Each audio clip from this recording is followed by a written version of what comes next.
Hello there. How's it going?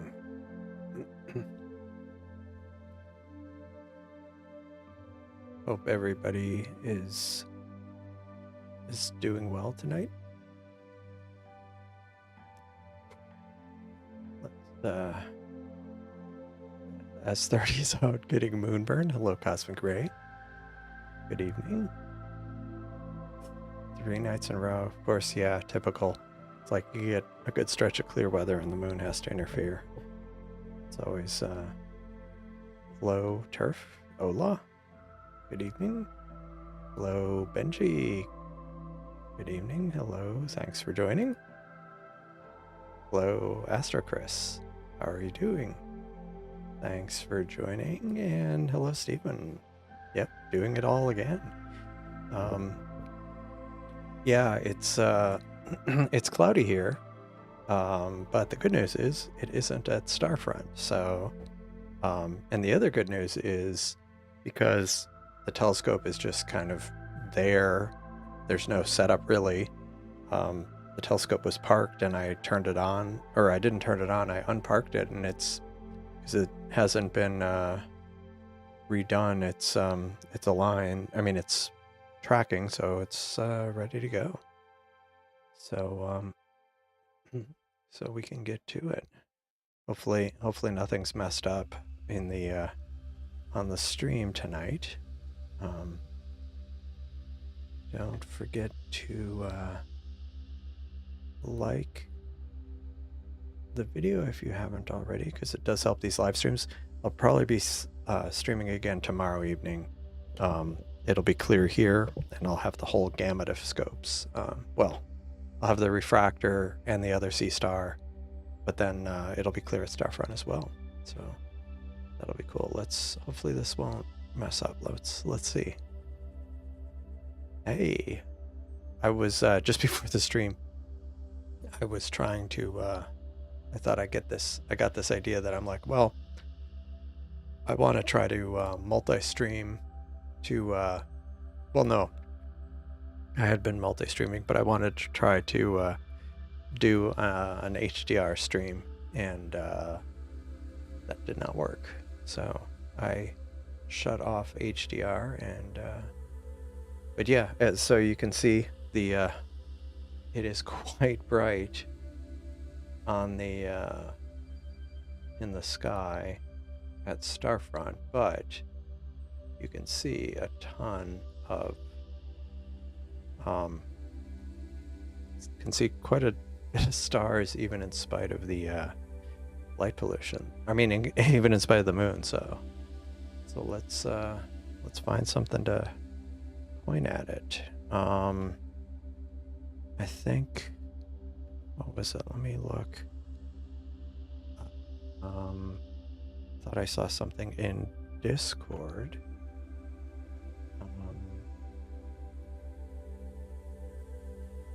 Let's see. I might actually go ahead and switch. Let me see if I can do this without causing issues. Let's see that, and that, and that. Okay. Where'd it go? Okay. Let's bring that under the status and properties. Oh, perfect. Perfect. Cool. Actually,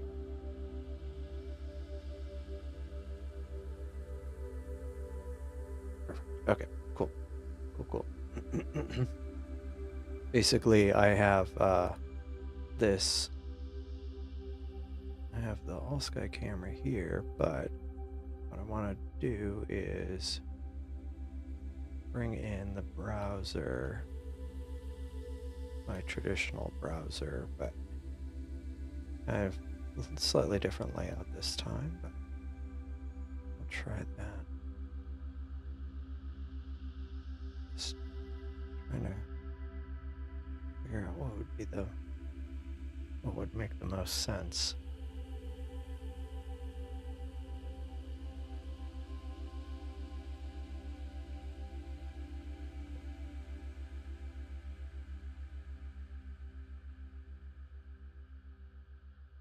Let's just move that to the side a bit. And then, all right. Sorry. Let's bring that on. Cool. All right. Let me move this up a bit. Okay, cool. So you can see the all sky camera. And we will minimize this a bit.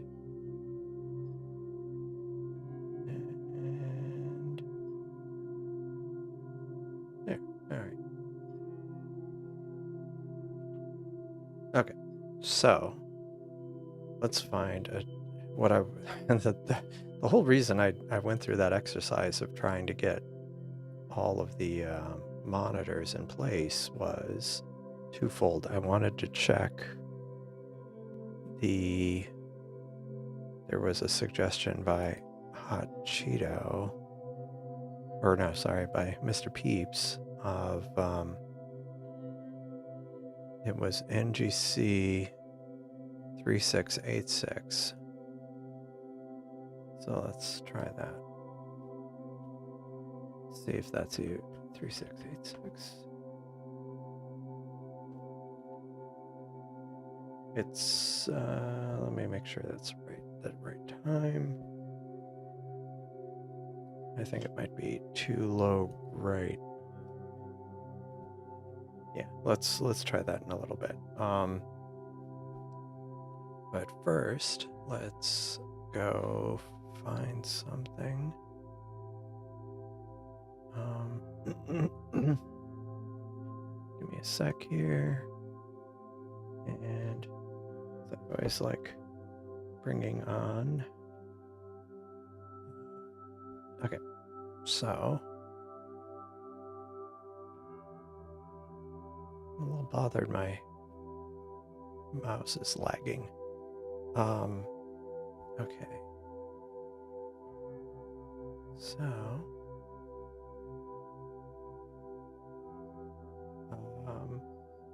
what should we image first? I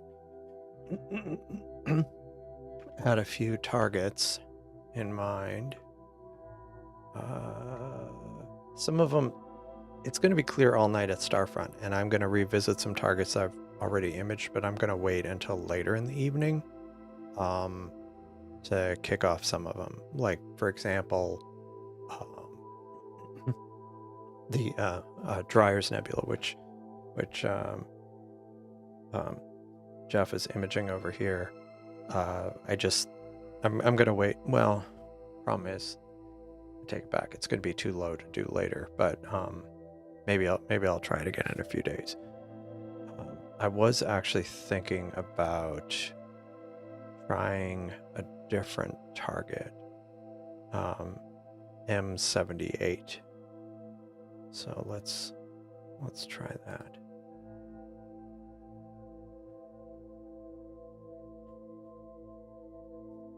So I'm gonna go image and no, I hope give me a sec here. All right.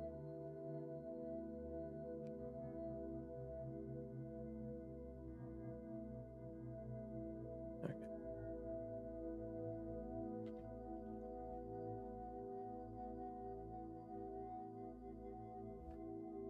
And I'm gonna do 40 minutes, 45 minutes. Let me double check.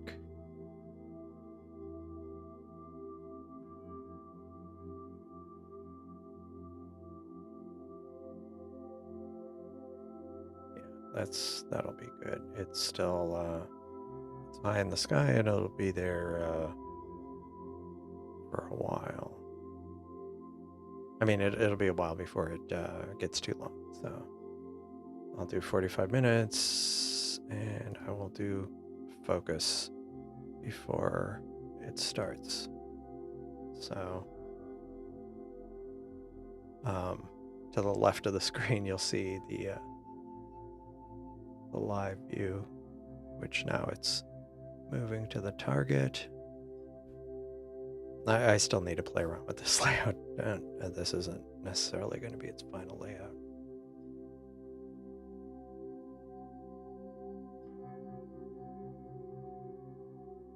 Yeah, I mean, I don't want to make the screen too busy, I know, but on the other hand, I'm trying to get the things I want on the screen. I should map it out better.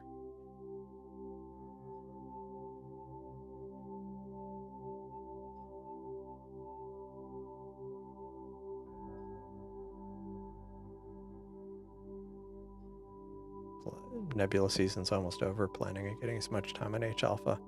Yeah, that makes sense.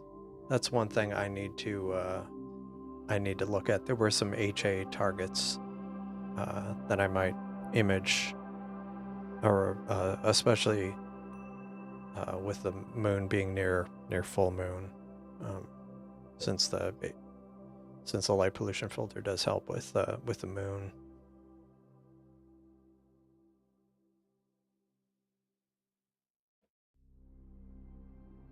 So cosmic ray had M37 there. That looked nice. And another beautiful day in New Zealand.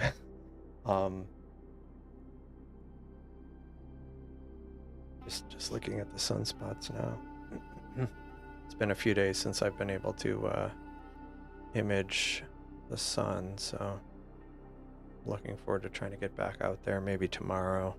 I think it'll be clear during the day here tomorrow, so I might do a live stream tomorrow. One of the things I've noticed is I feel like if I do 2 live streams in a day, it kind of the second live stream doesn't get as many notifications, or I don't know what happens, but so I might end up doing it as an unlisted stream, but then I send out notices about it. So if you want to, so keep an eye out for it. If you aren't subscribed, subscribe and turn on notifications, and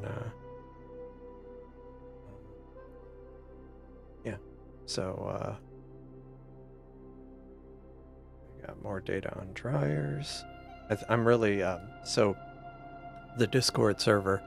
Yeah, I've mentioned this before. I'll mention it again. We have we just started it last month. Monthly challenges, like kind of collective efforts where we gather a bunch of data on a target and kind of combine it at the end of the month. And this month it's Dryer's Nebula, which is a very interesting, neat-looking target. And I'm really looking forward to getting all the data together. It's got some really neat blue nebulosity, but there's also some HA, kind of red HA regions. Oh, hey.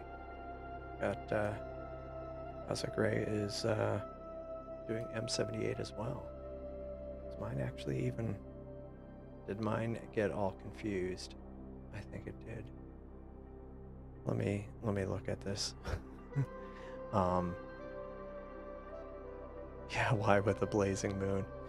Yeah, I don't... Yeah. Yeah. Let's see.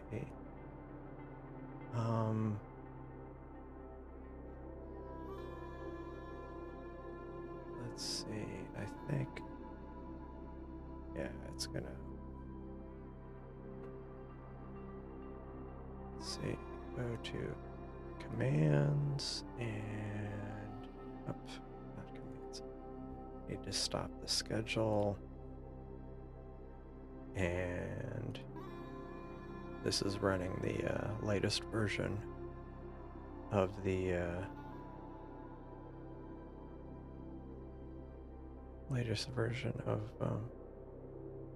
or one of the latest versions of Alp. It's not the very latest, but it's pretty recent. Okay. Yeah, this might be a problem. Let me go look at... Um,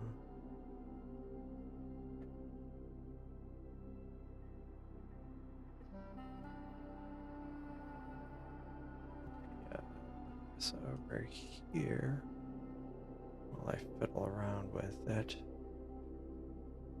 All right. And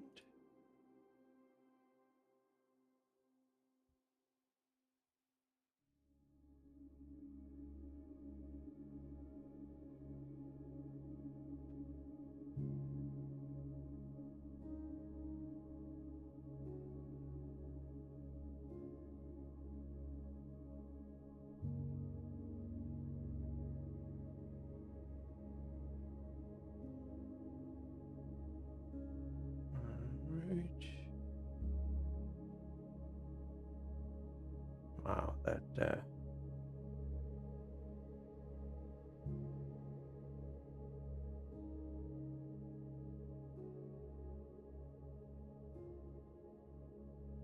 I'm just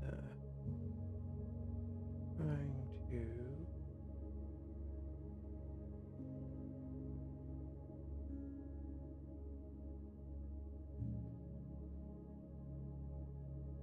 Hello, Astrocus. How's it going?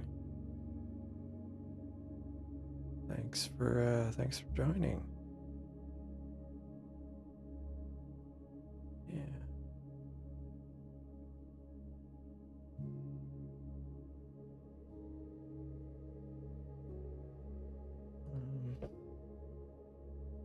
Okay.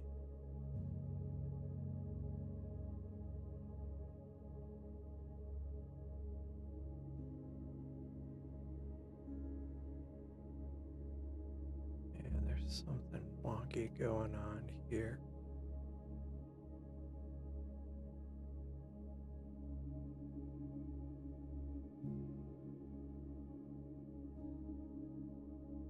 Okay.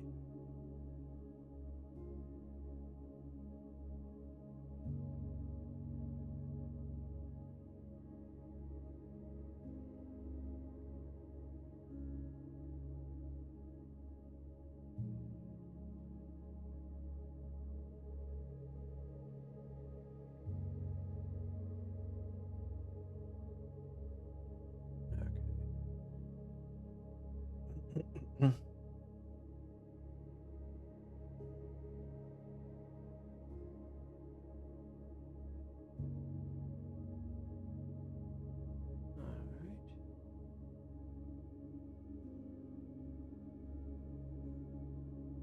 And let's see if that made it figure out where it is.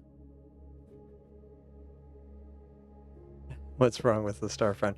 I haven't quite, like, I may have cut a corner. I didn't do a full kind of startup sequence with it because it hadn't been shut down, and so it seemed like the tracking was working correctly, but I think it was a bit confused as to which direction it was pointing, and so it ended up pointing at the wrong direction, and then everything failed. So I think we might be okay now. So let me see if this helped it. All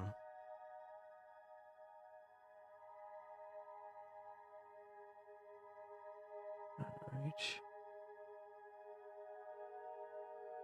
I'm just doing an autofocus, which I had tried to kick off with the when I started this target.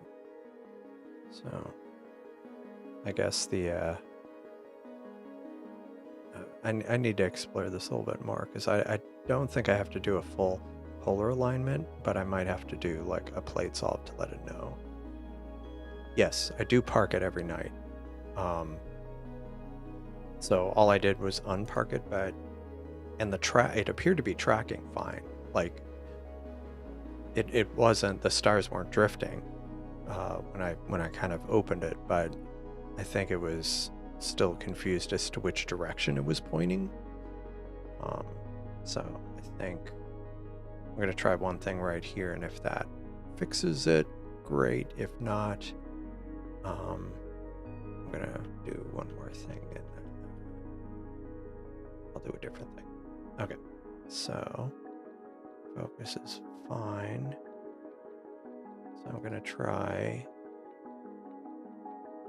doing, I'll do a go-to. And we're doing Casper the Friendly Ghost. And let's see if this figures out where it needs to go.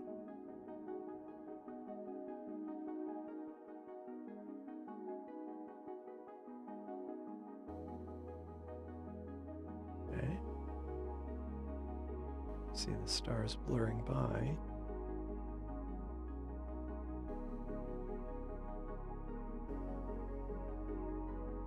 And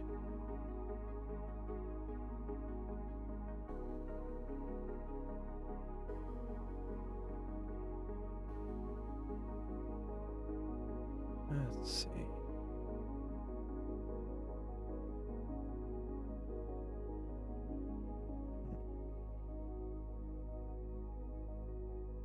Did say it had finished going to target.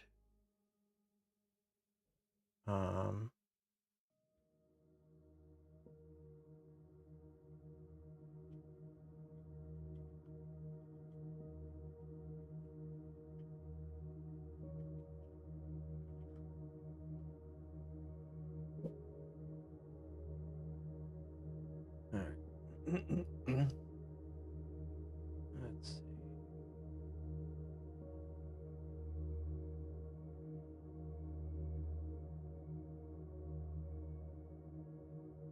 Did you find the only spot in the sky with no stars? Galaxies? No. No, it's I think pointing at a wall. Yeah, plates all failed. So what I'm gonna have to do is what I thought I didn't have to do, and let's quickly do that.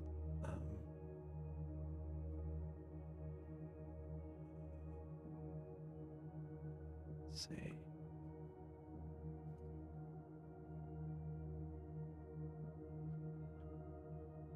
All right. Okay. So I will go view.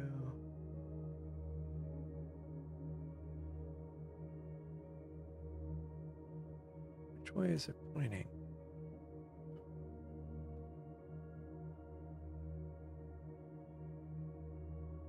Okay. Yep. It is consistently pointing to the same direction, but it is the wrong direction. It's pointing to the wall. So the plate solve was not sufficient, so I'm going to do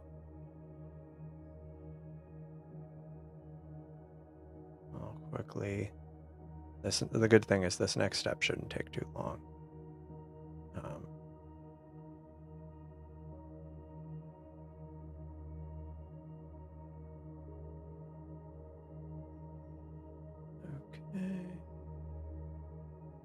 What in the world? What was that blob of light it was pointing at? That was weird. Maybe it was a reflection of the moon or something.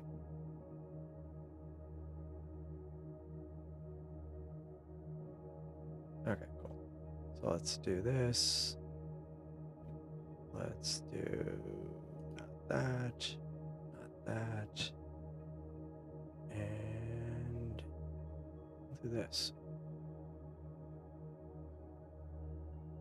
Basically, I'm kicking off the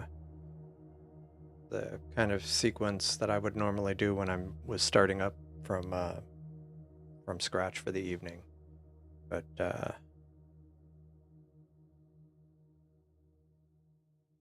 it's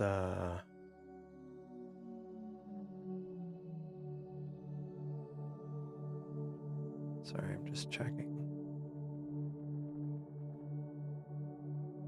Oh, interesting.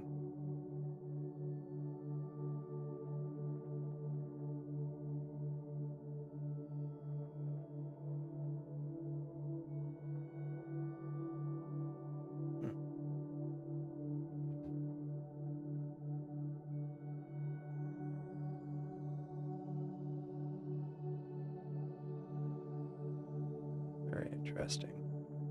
Hopefully I don't end up having to reboot anything.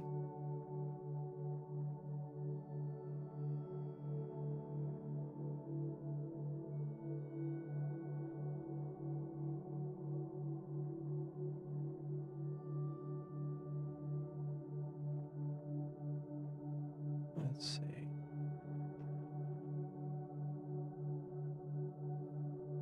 I mean, this is one of the early days for me at Starfront, so I'm still kind of working through some of the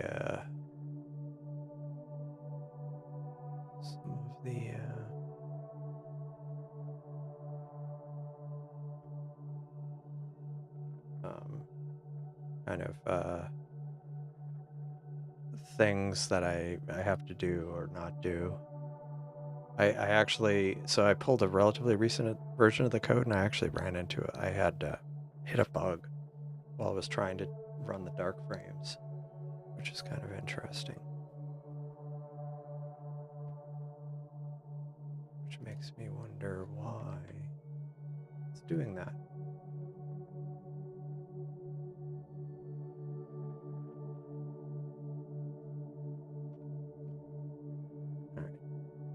Hopefully I'm sure Cosmic Ray will be done and moving on to the next target by the time I get this thing situated, but I do plan on running this all night. Or at least I hope to. Because you can see there's so many stars visible even in spite of the moon.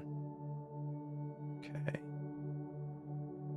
Claims it's doing the polar, starting the process.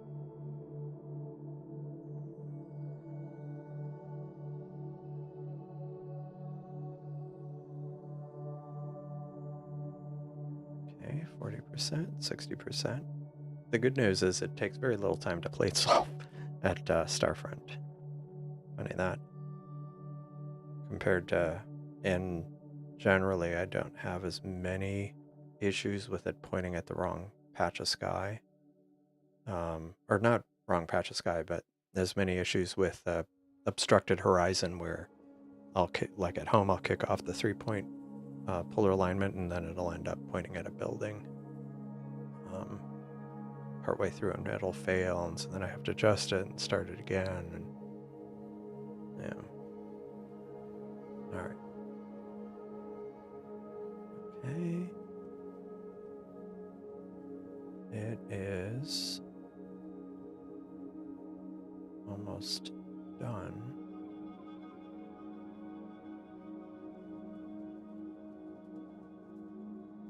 Interesting. It's moving. I think it's moving to its neutral spot. I hope so. And not pointing at the wall again.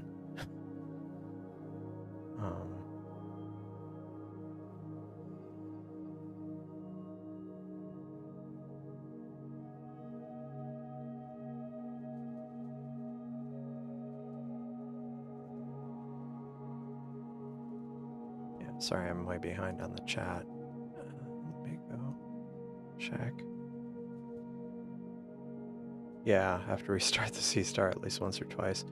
I generally don't have to, but yeah, remote hammer. You know, that's an interesting idea. Instead of a button pusher, maybe I should have a remote hammer. Haven't had any issues with Alp, yeah. Still cloudy. I mean, I didn't even bother setting up the all-sky camera or I didn't even bother setting up the all-sky camera here. But what is it doing?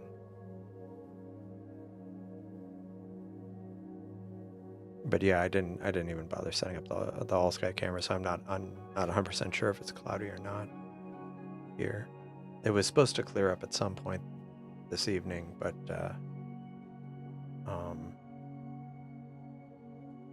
it didn't, or it hadn't as of when I started the stream. So I was like, I'll just start with Starfront, and I'm having issues with.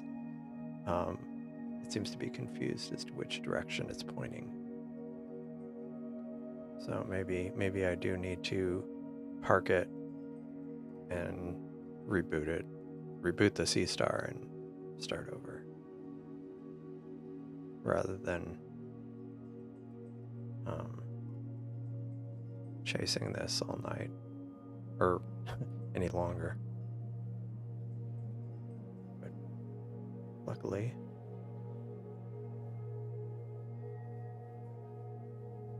Cosmic Ray is getting the target that I was trying to get.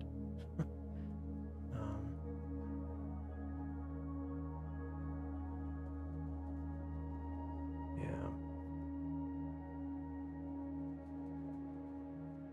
I think what I'm going to do is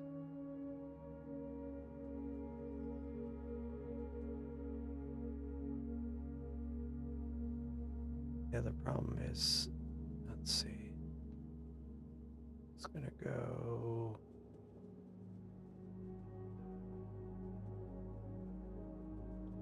try that.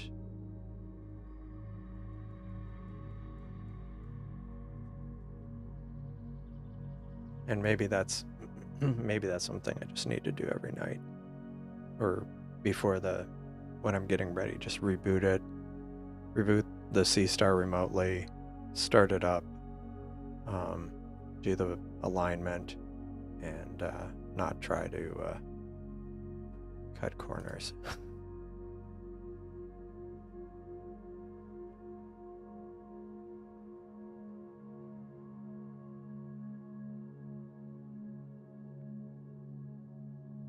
Let's see.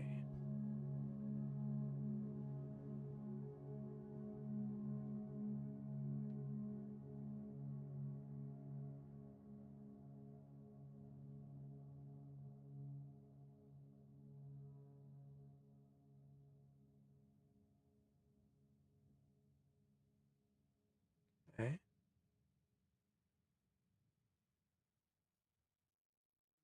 Okay. The all sky camera shows it's blurring. I need to have a way of switching between real time and time lapse with the sky camera.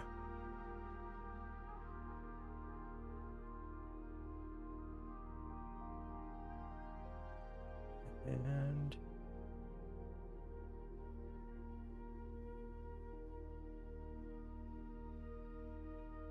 still parking. Should be parked soon.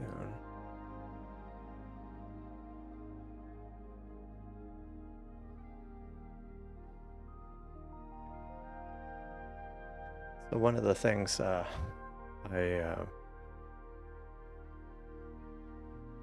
says 10 to 12 there. Yeah, I think that's what it was saying here. And I just, like I said, I didn't bother putting it out. Got the red wire, the blue wire. Make a procedures test them, use them. Yeah. Yeah, I need to, I mean, I do have another Seestar here. I should do, like you said in a previous live stream, Cosmic Ray, do kind of the local test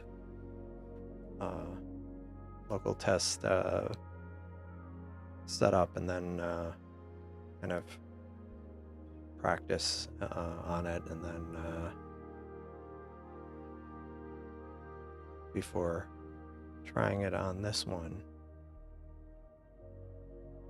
Okay, so I think this is, so now I should be able to, I parked it. Now I'm going to reboot it. Reboot the scope. And so it's rebooting.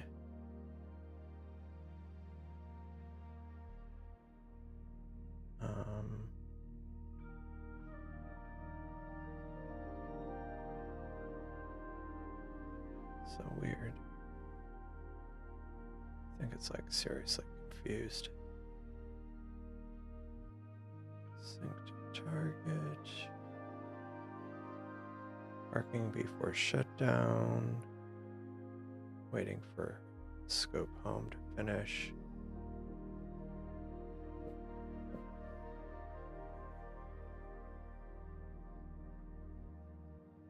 Okay.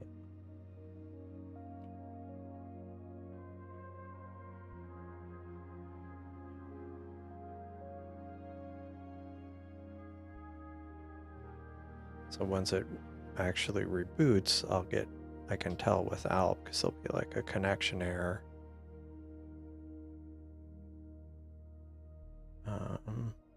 Because it'll lose its connection. It's still connected though. Sometimes rebooting ends up taking a lot longer than I would like. Again, lesson learned. I think tomorrow I will just reboot this. Maybe I'll reboot it even like earlier in the day. And I did remove the shutdown from my local Alp instance so I don't accidentally shut it down. Okay. Lost its connection. So that's good. It's trying to reconnect. Alp is, that is. And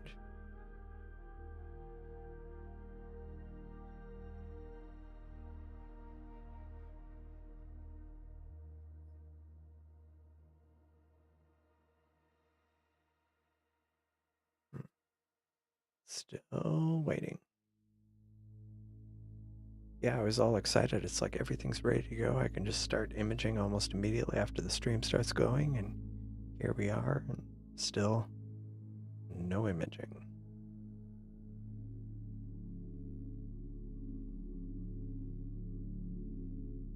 Yeah, I need to also I think it ended up kind of rotated from where I originally had expected it to be lined up, so I need to figure out the unpark angle that I need to configure. Okay.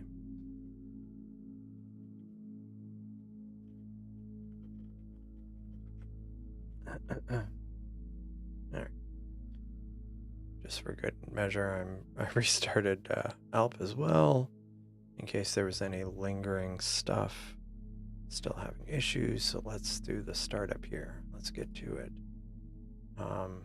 Just gonna raise the arm to start with.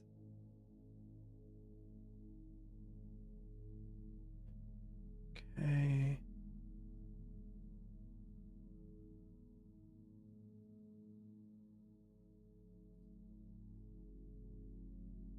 And all right.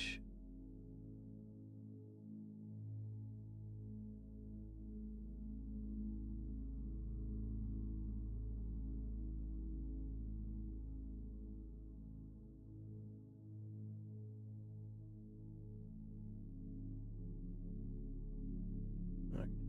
So the arm is raising.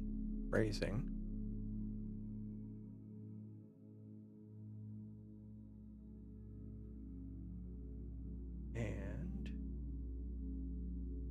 if it ends up pointing at a star, oh, there was briefly a star. There's still stars zipping through the field of view.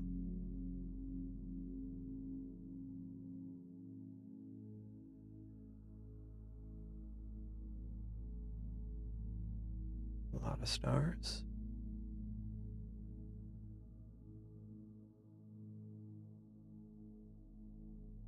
You can stop now.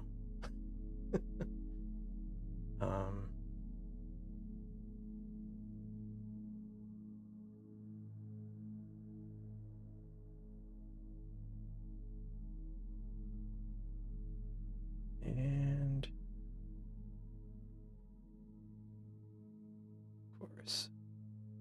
Yeah, I'm gonna have to reduce that open angle, because basically you say how many degrees to open up, like both vertically and also kind of rotationally, and I had it set to a number that was working, but I think when the plate was reattached, now it's rotated a bit, so it's overdone. But we'll fix that quickly enough.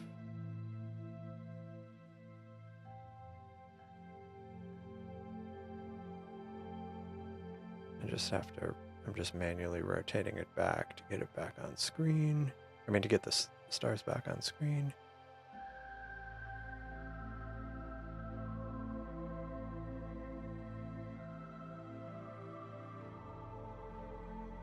All right.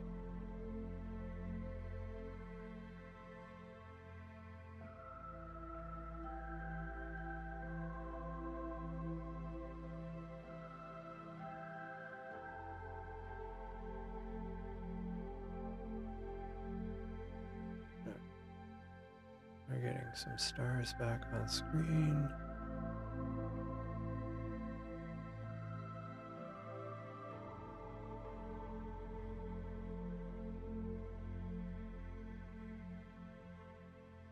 All right. So as soon as that stops moving, I'm going to kick off. All right. Let's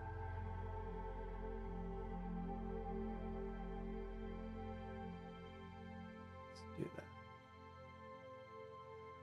All right. So I kicked off dark frames, supposedly.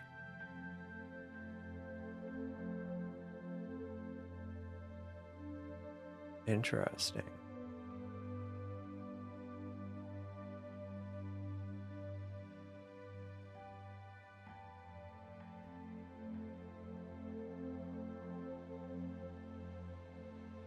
Very interesting. The dark frame routine through an exception, which is very odd. So let me just do polar alignment. Not mess with the dark frame right now. I can always kick off a manual dark frame, but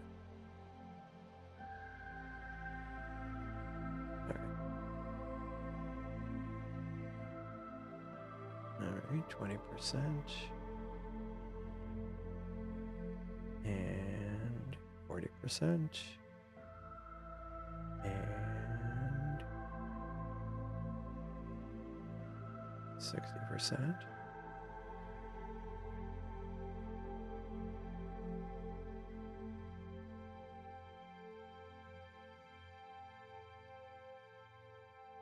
And 80%.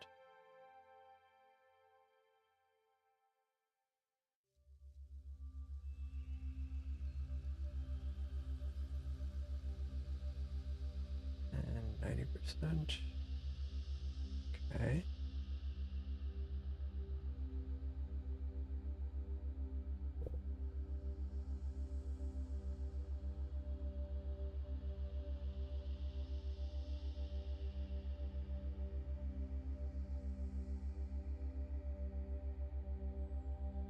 Oh, hey. Is it actually done and not pointing at the wall?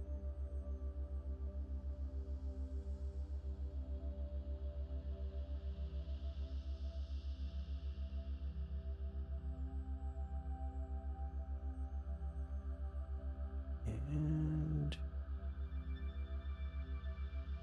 it's looking at least somewhat promising.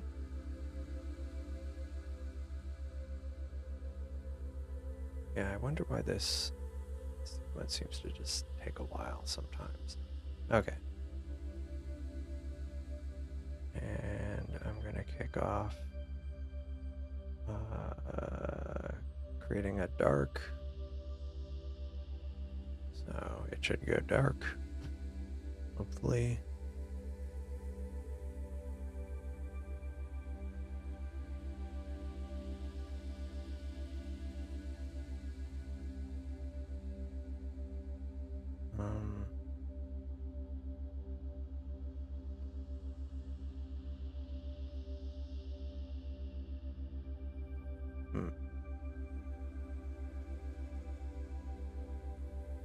let's just oh, it says capture is active. That's why. Let's go image. Finally, let's try this again. Casper the Friendly Ghost. 45 minutes. And use autofocus, sure. Yeah. I'm gonna leave autofocus alone for now. And so it's going. So, moral of the story is I need to reboot it before the live stream and then just do the polar alignment.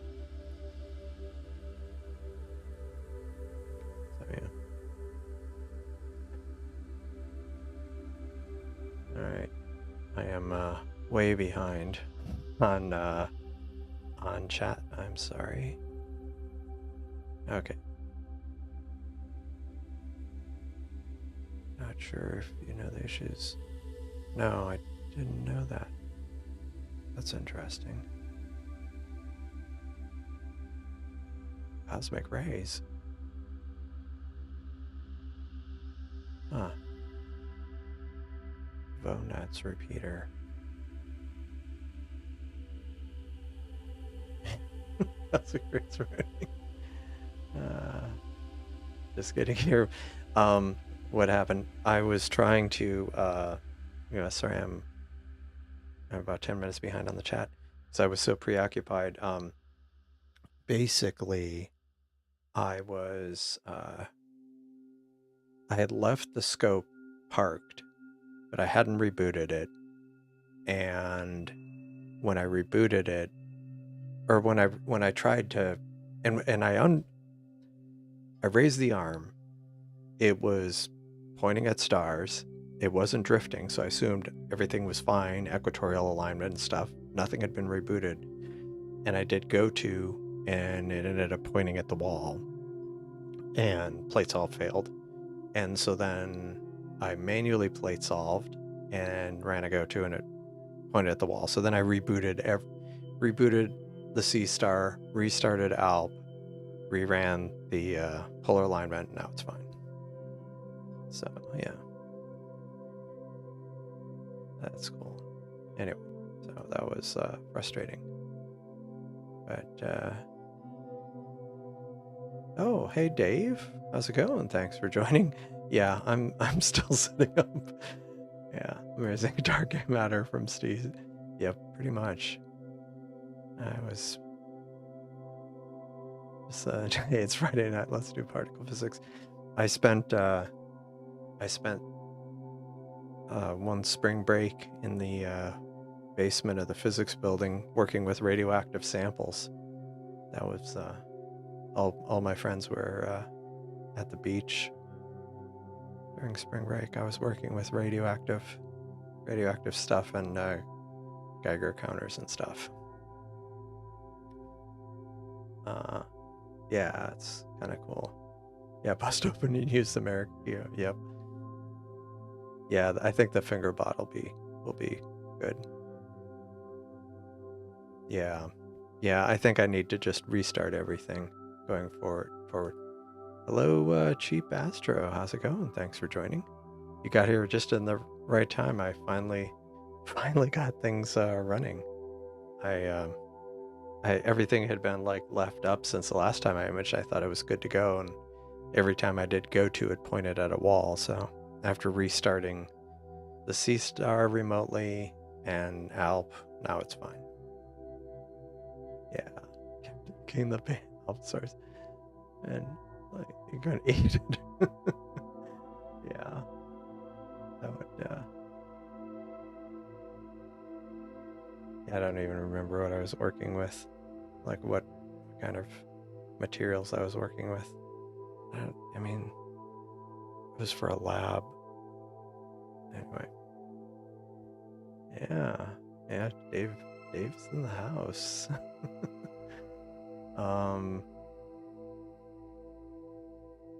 Well, the good thing is, after all that, does seem like it's actually imaging, and it's doing pretty well, I think.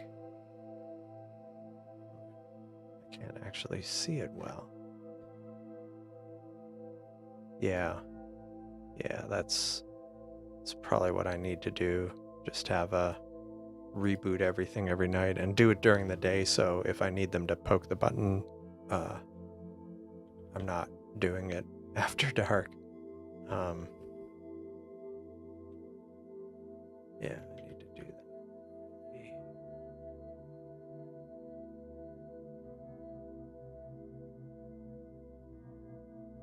Yeah, so this is just, it is just, what do you call it? Normal gain. But yeah, actually, that's showing some nice detail. I mean, it's, for me, it's compared to imaging it at home, even in spite of the new moon, it's seeing some nebulosity, kind of where I'm not used to seeing it. So I'll let this go for a bit. Not sure if I'm going to run it for the full length of time that I scheduled it for, but at least we got it going. It's M78. Yeah, Casper the Friendly Ghost Nebula.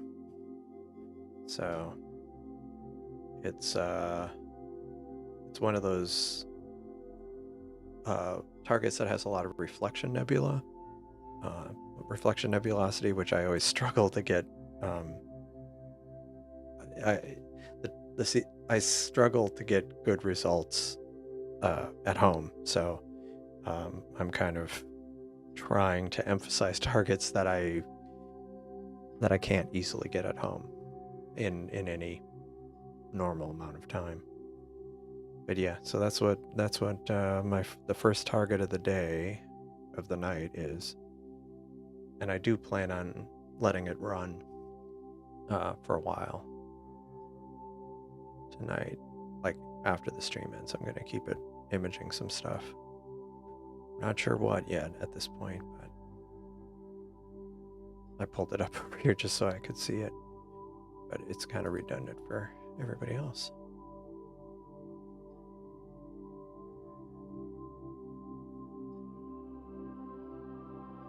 Just sprinted a dub to sit on top of the tripod legs, and it sucked. It sucked. Should have.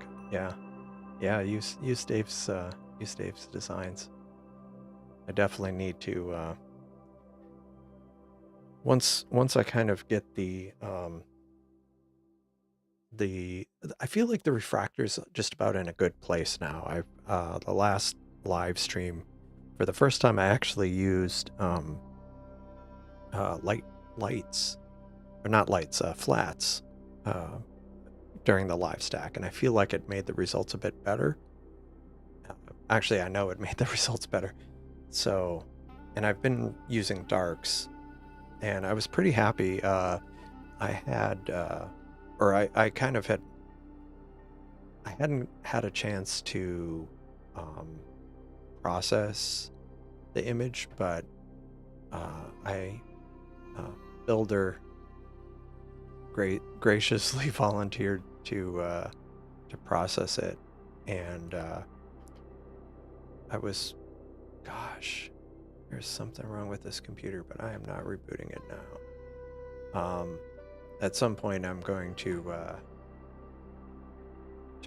tomorrow. I want to try to get more data of the Rosette Nebula with the refractor, because I was pretty happy with the results. So this was taken with the refractor, and it was processed by Builder, by Aiden. There's still a lot of noise on it, but this was from my backyard, and I'm seeing detail here that I don't remember ever getting on previous times I've imaged it. So I want to try to get more data on that.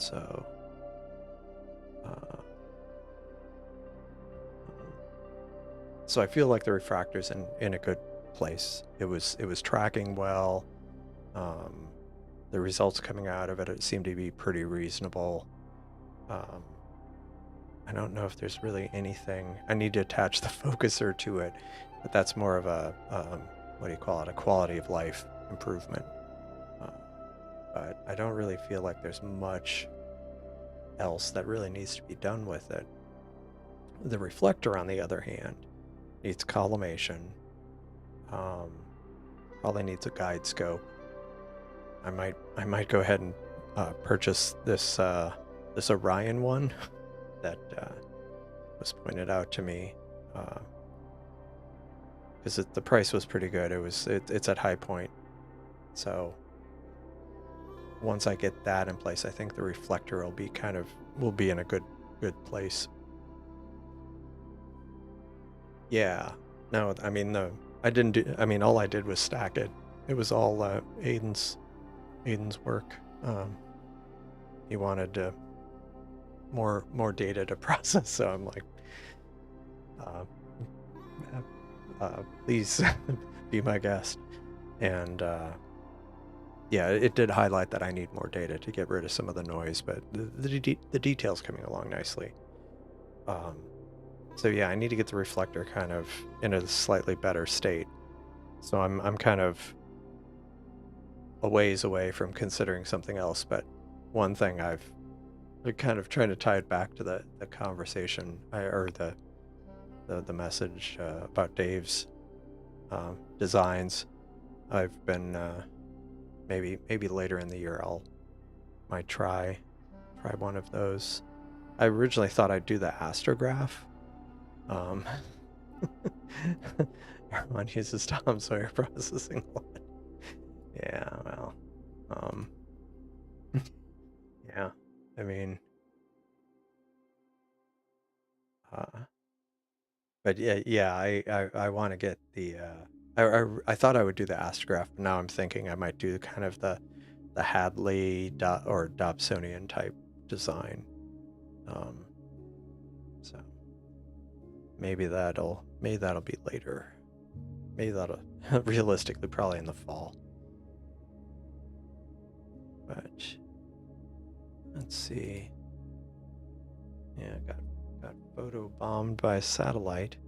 One thing that was kind of cool, last night I was it was on the Discord server. We were kind of doing some research. There was a strange satellite going through Ben's, I think it was Ben's frames, and sorry, I'm like getting distracted here. Through Benji's frames, I think it was it. It was his, and it was a slow moving satellite, and it was kind of like, yeah, sorry, my brain has been mush the last few weeks, but yeah, it was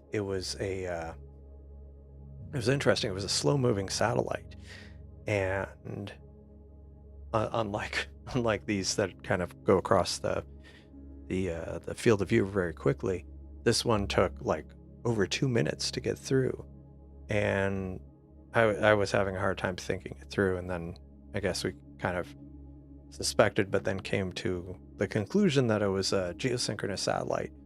And I went into Stellarium, and I have a lot of the satellites loaded, but I usually have them shut off, and I turned them on and kind of went back to that specific date and time and approximate location, and was looking at the field of view and found the satellite that had gone through the field of view. It was actually a MILSAT, a military communications satellite, U.S. military communications satellite, which was kind of cool. Figuring out that this little faint thing that was slowly moving through the field of view was actually a military ComSat. That was kind of, I thought that was kind of neat. Getting to the bottom of what was causing it, what we were actually seeing. Now this is interesting. I'm seeing, so I know this is a copy of what is to the left, but I'm actually starting to see some of the dark nebulosity in there, which maybe I will keep this going for a while.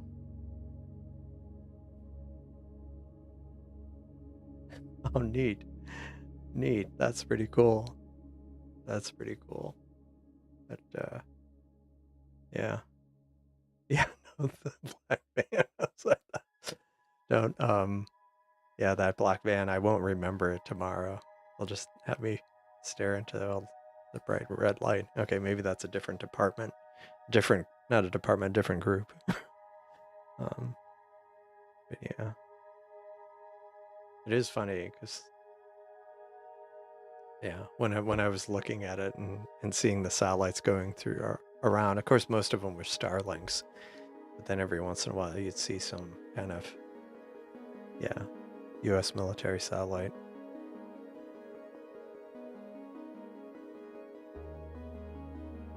Yeah. Let me see how high this is in the sky. So let me make sure first off that it's the correct. So I have a habit of sometimes pausing the time, so it ends up. Yeah, it's paused. So I need to unpause it. I may have to restart my browser. I feel like something's causing everything to drag. So this is, no, it's still pretty high, 50 degrees above the horizon.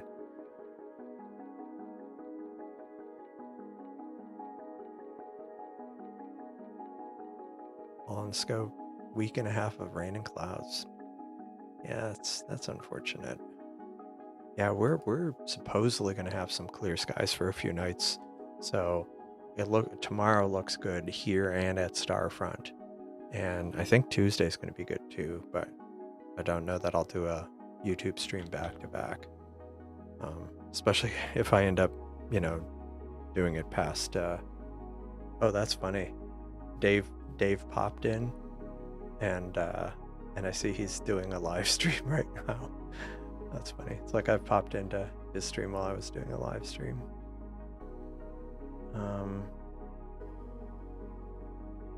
So let's see.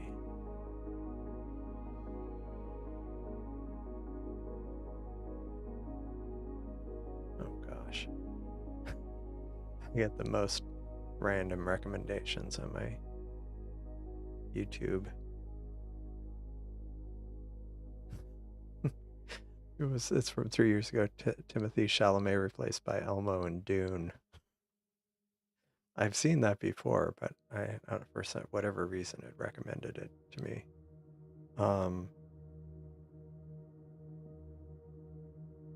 Yeah. Anyway, you'll be getting enough sleep for a week and a half. Well, there's always that benefit. Yeah. I am kind of. I normally don't see that dust band, but I mean I struggle to get results with this target anyway. But I mean, even like you look at the all sky camera filters. No, I'm actually not using any filters. Believe it or not, there's no filters on this. Yeah, no, I'm not using any filter at all. Just the just the IR cut that's built in.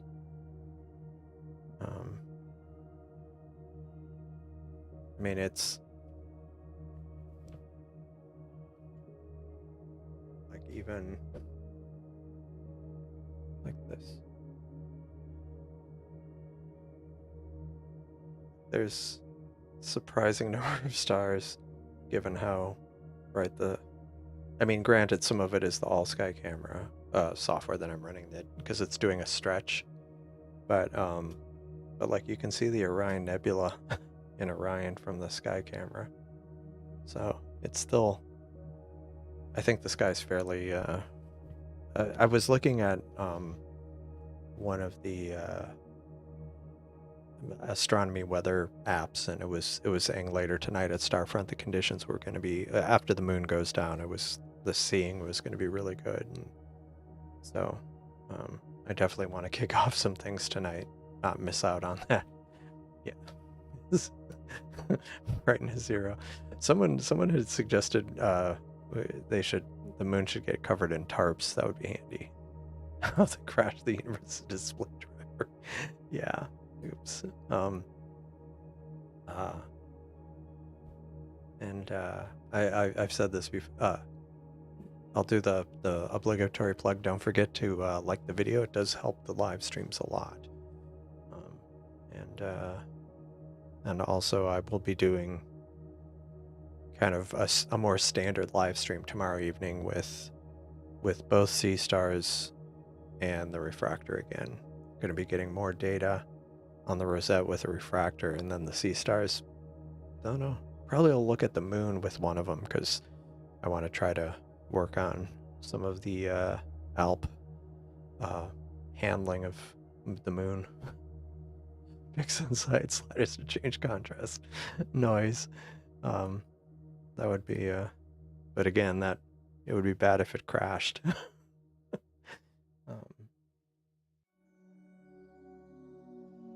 Be very bad.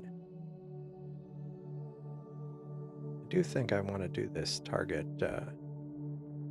before it gets too low. Like there's a few things in Orion. I still want to try imaging the Witch Head. That's still high on my list.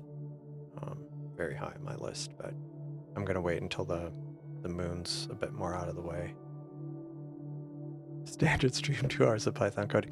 I might actually do some Python coding tomorrow. I might, because I'm gonna do the Starfront scope will be kind of imaging whatever, but the local Seestar, I'm probably gonna be working on some Python for Alp. So yeah, might end up doing that. In between, can you demo loading and starting a schedule? Sure. Let me make note of that.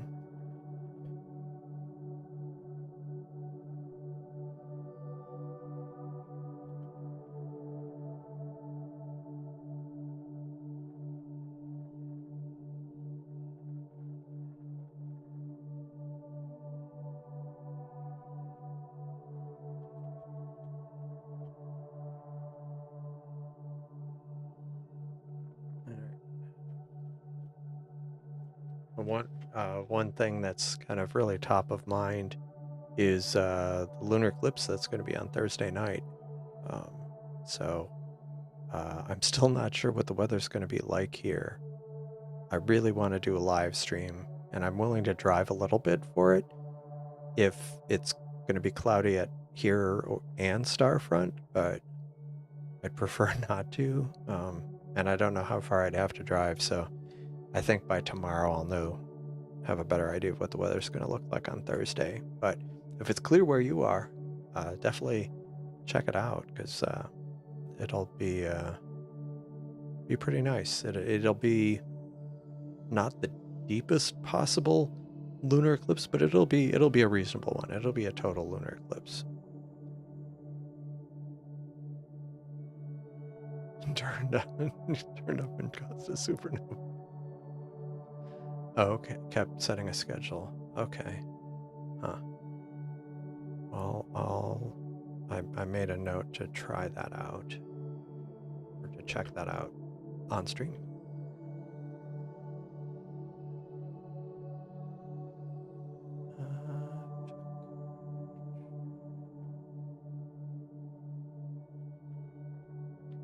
Oh, and there was another event, or there was another target I want to try,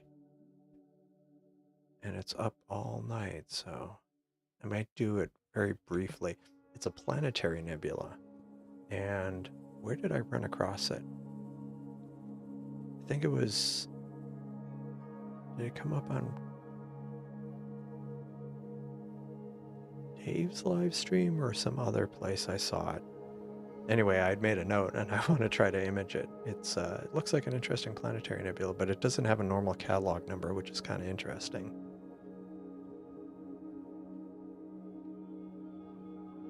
So in the chat, Miley Sai was saying 24-hour time and it needs a colon. So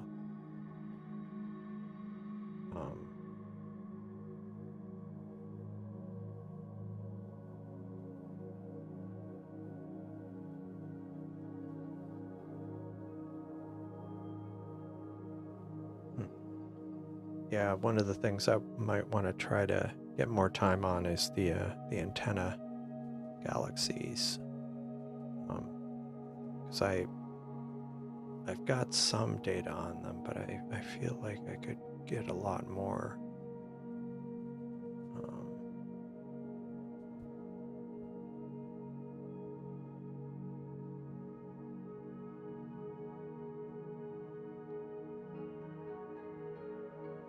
This is definitely showing more detail than I ever really have gotten before. Actually, let me check Discord to make sure I'm not missing. Oh, missing. I am missing. Wiley's site is also sharing another target in that same general vicinity, the Orset Nebula and the Flame Nebula.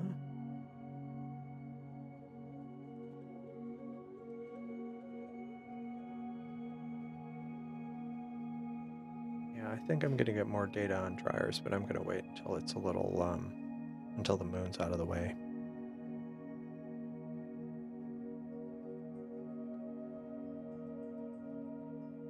Which, let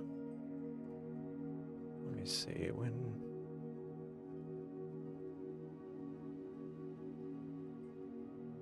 Okay, cool. See you in a bit, qubits. One of the things, what is it? Astros.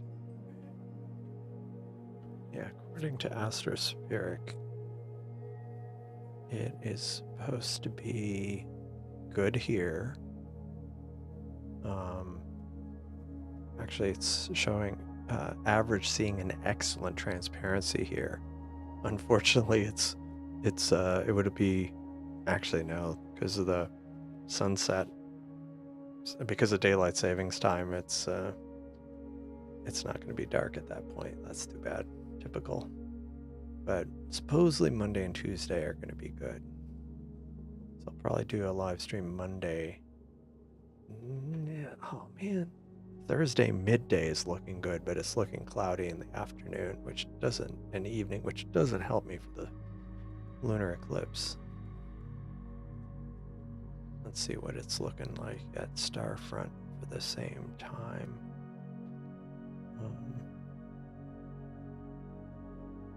Starfront.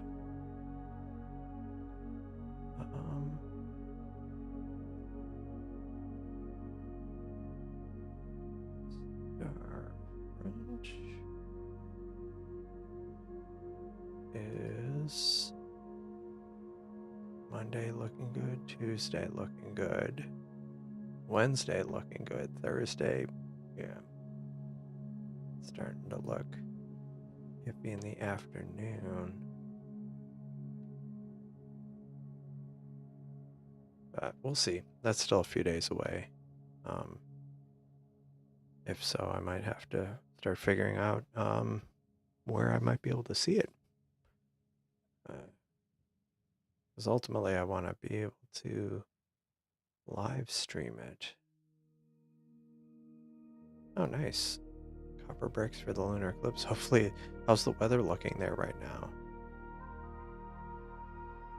Oh yeah, the building views at Starfront are very bright. It is kind of comical. And like, during the full moon, it just looks ridiculous. So like, here's their all sky camera. Like, look at how So this is where the Seestar. It's building 6. But yeah, look at how bright that is. And sadly, this still doesn't look as bad as a moonless night from my backyard. Like sure, the sky is blue, but it's still not as bad, which is kind of, oh well. Okay. Well, hopefully that holds at Copper Breaks. I may have to drive up there if that ends up being clear.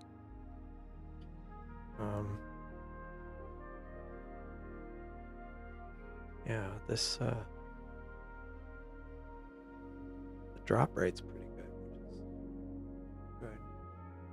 good. It's a bit over halfway done, this target, so I think I'll definitely let it go all the way, because starting to get some more detail here and up around here. I think that's something with like a lot of data. Oh, nice. Level cement pads for observing. Cool.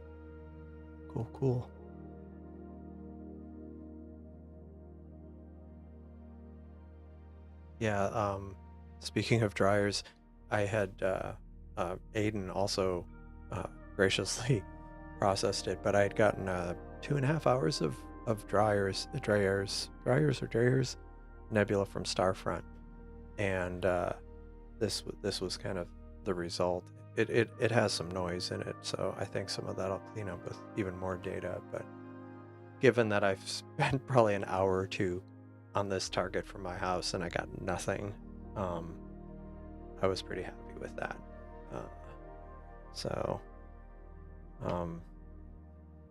And I think Jeff has gotten,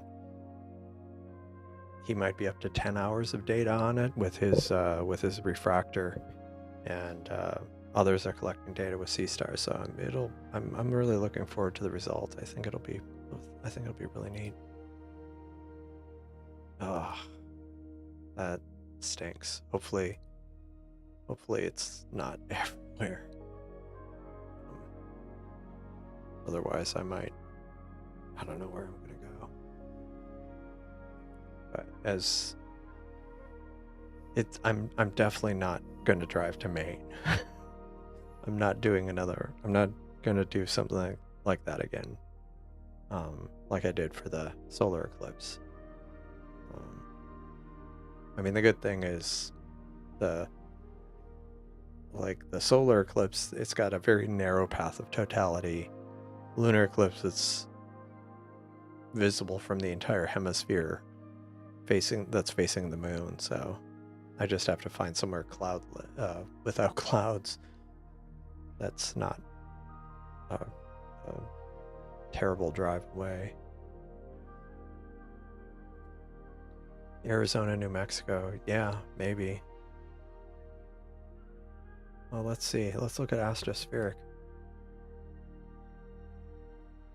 I mean, I take Astrospheric with a grain of salt, but let me move this. Actually, let me just hide that for now. So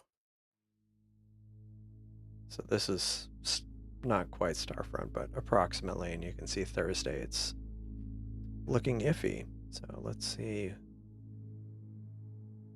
Maybe we could go to Roswell. Let me try Socorro. Socorro is looking a bit better that evening. Socorro.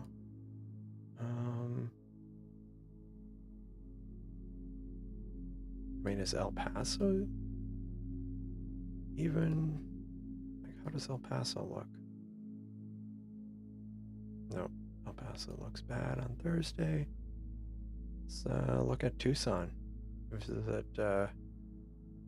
Visit Chris with a K. Nope, not in Tucson. Surely Phoenix. Phoenix? Would be funny if it's like raining in Phoenix. It's like, well, so far, Socorro looks a little bit better. That's pretty far. That's a long drive.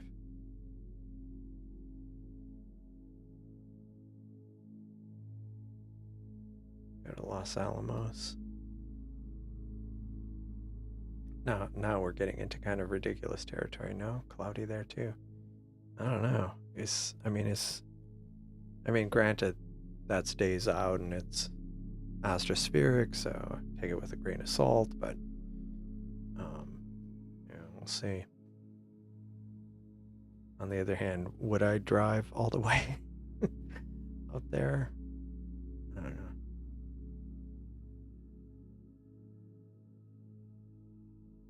I don't know. We will see. We will see what we will see.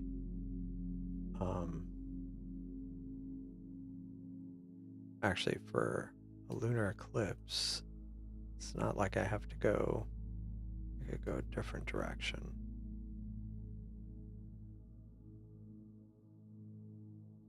Looks a little more promising, actually, like Louisiana. What about Arkansas? Arkansas. No. Not on Thursday, but Louisiana looks okay.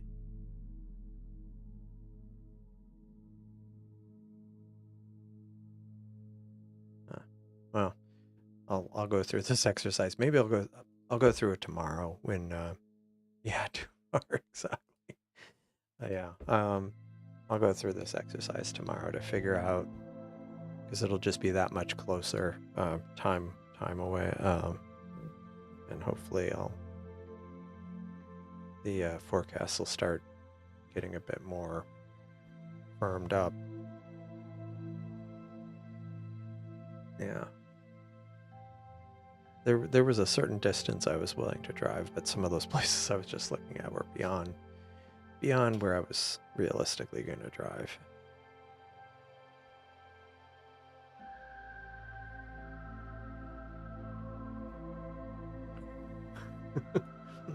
Definitely too far from.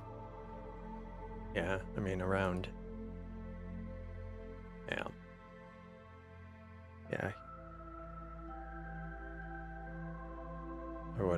I would have been probably willing to go 1,000 kilometers, but that was probably about the limit of what I would do.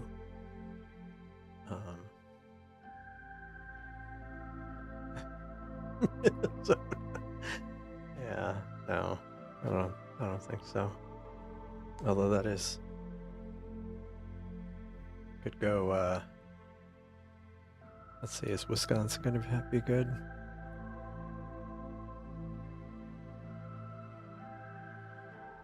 Let's check out Wisconsin. See what Astrospheric says about Wisconsin. Nah, cloudy there too. Is like everything going to be cloudy on Thursday? That would stink.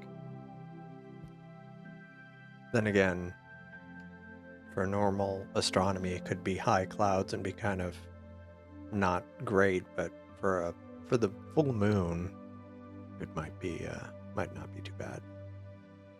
Yeah, last blood moon 2019. Yeah, it's I was trying to dig through some old photos, and unfortunately my computer's dragging right now. But yeah, I think there was one in 2019. Yeah, exactly. That's well, kind of like, I drove up to Starfront, and that was like about 1,000 kilometer round trip, day trip, and it was funny because I think I was even talking to him there, and they're like, that's not too bad. It's not too bad. I mean, the highway goes pretty quickly, and I mean, I was, 75 to 80 miles per hour most of the way. So, and that was like the speed limit zone.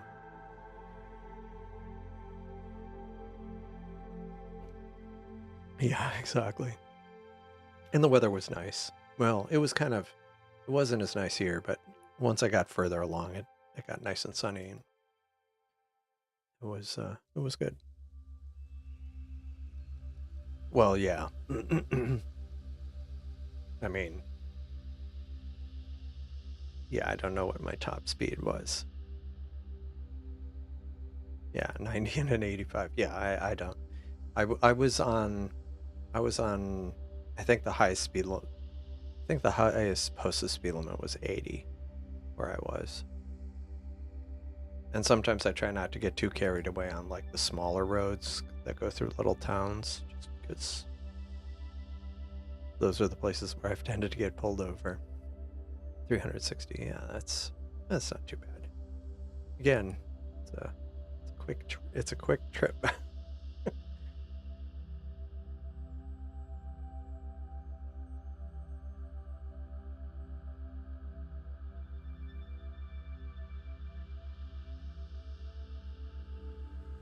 Yeah, yeah, and exactly.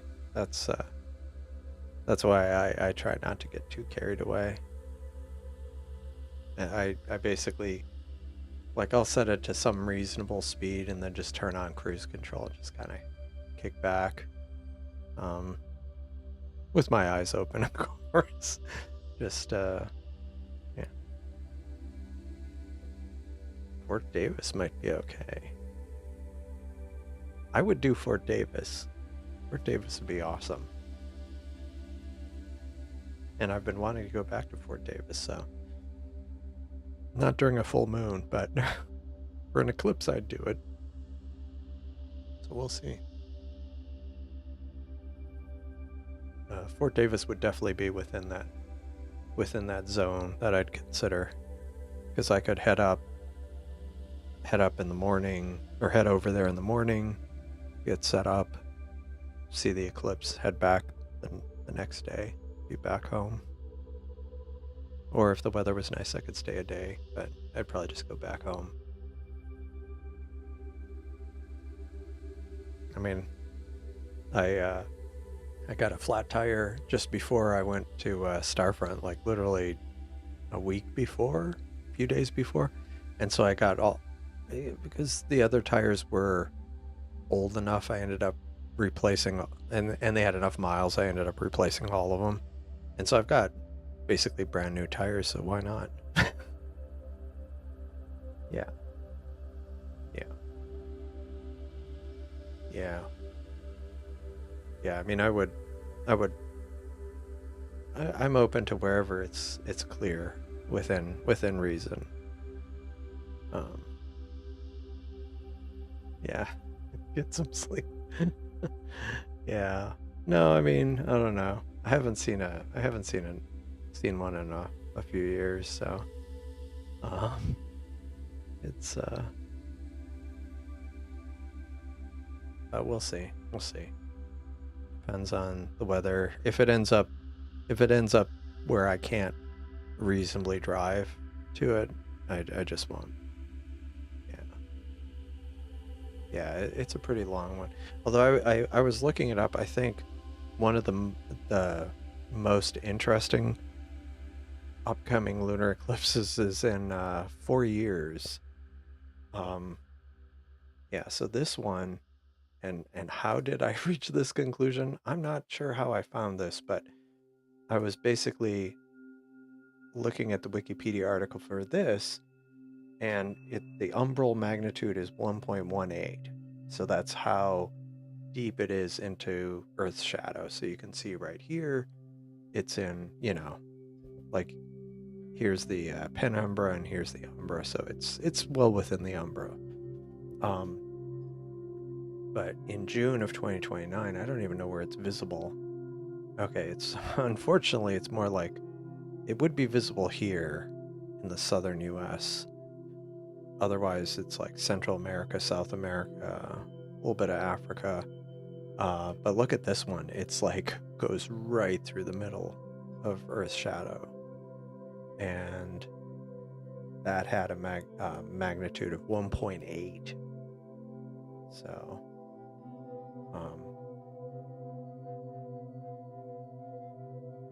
yeah, that's going to be the largest, the highest magnitude lunar eclipse in this century. So that one definitely will be cool to see.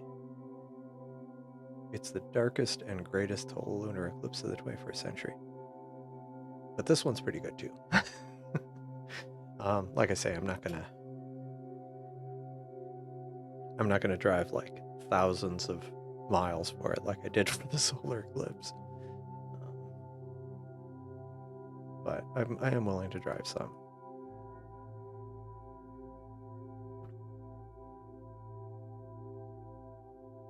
How much data do I have on? So this will be done in like 2 minutes.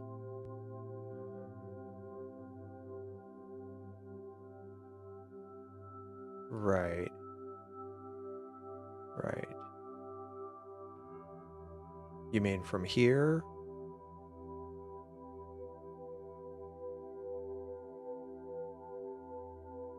Yeah, so this is looking cool. The Casper the Ghost Nebula, or M78. I definitely need to get, okay, yeah, from here.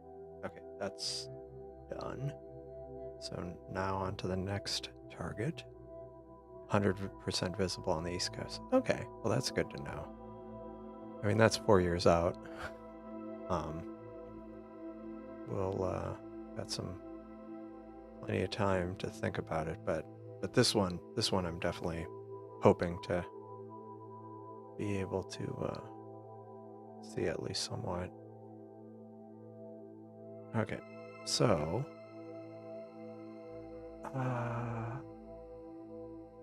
I'm tempted. Let me see if this planetary nebula I was wanting to check out.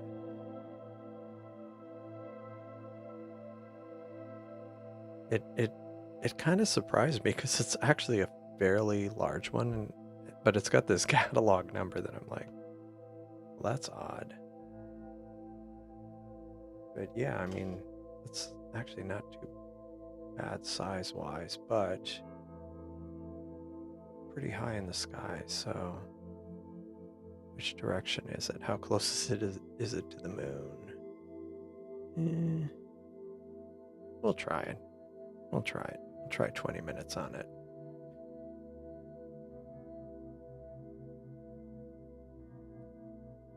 Or maybe I'll try half an hour. Also known as the Headphone Nebula. I'll do half an hour. Now it alleges I should use a light pollution filter. But I'm leaning towards not. Because a lot of times planetary nebula don't work as well with light pollution filters. So I'm going to shut off the light pollution filter and we'll try it. See what happens.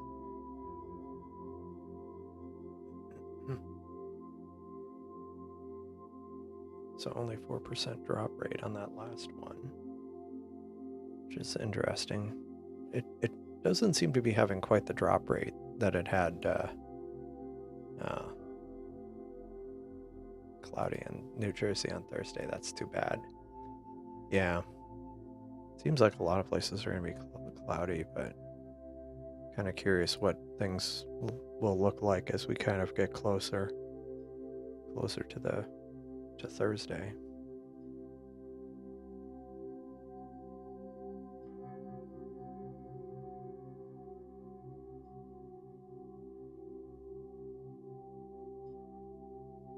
Okay.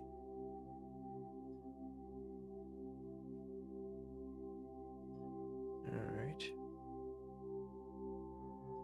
I know it's visible to my left, but want to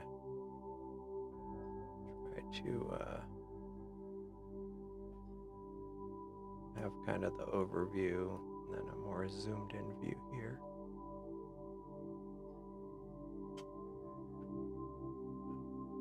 Nice. Getting Leo's triplet right here.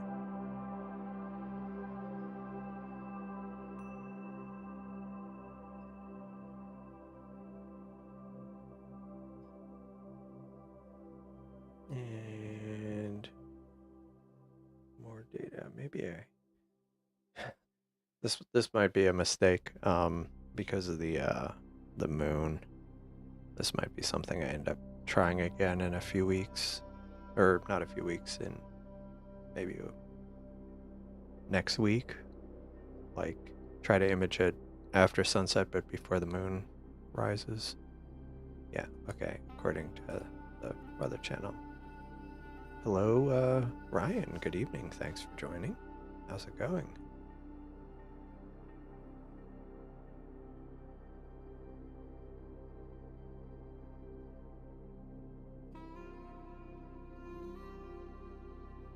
Yeah, I'm not sure how much I'm gonna get with this. If I don't see anything in the next few minutes, I might cut my losses here and move on to something else just because of the moon. It was something I wanted to try out.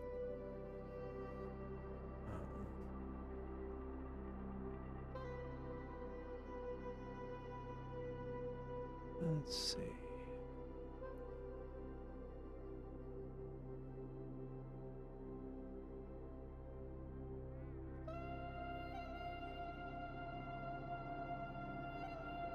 Yeah, this might be a moonless sky target. I mean, I was pretty happy with the M78 results, even in spite of the moon, but this might be a bridge too far. Especially because it's the fact that it isn't in like an NGC or it's not an NGC catalog or Messier catalog number means it's probably not super bright. Put a deer whistle on the front of the car. Well, yeah, that's true. I mean, I based on past experience, I don't like driving at night in the out west when the moon's full, because yeah, there's a lot of critters out. Yeah. Yeah. Oh yeah. Good. Besides the moon, yeah. Yeah, unfortunately. Oh, it's the 17th magnitude. Yeah, maybe I'm pushing my luck here. That would explain it. I thought it was a little brighter than that, but I guess not. Oh yeah, it is 17th magnitude. Hey! Would have helped if I would have read that. But I'll let it run for another minute or two. Definitely want to revisit this one. Try to get maybe an hour or two of data on this. The headphone nebula, which I had never heard of before. I think it was on, I swear somebody mentioned it on Dave's live stream, but it might have been another place. A game I saw I liked, but now I gotta go to bed. Well, thanks, Cheap Aster. Thanks for dropping in. Thanks for liking the video. For others who haven't liked, please like. Please like. It does help on the live streams. But yeah, thanks for stopping by and have a good night. Thanks.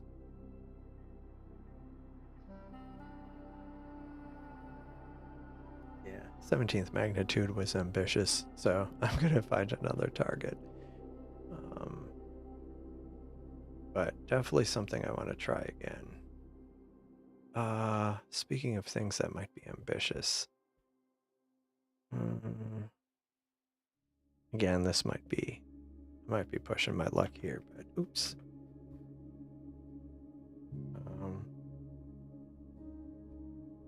Helps if I'm on the right.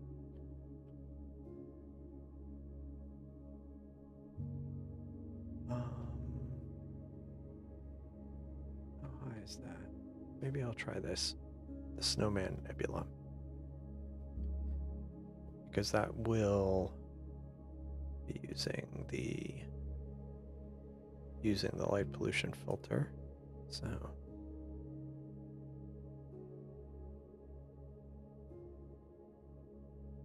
So that'll be a good exercise, seeing what it looks like with the light pollution filter. If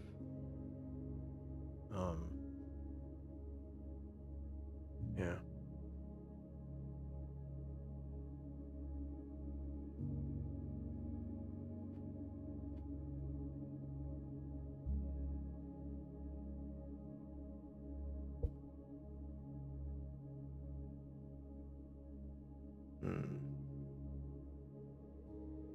Oh, interesting. I need to get to the bottom of that.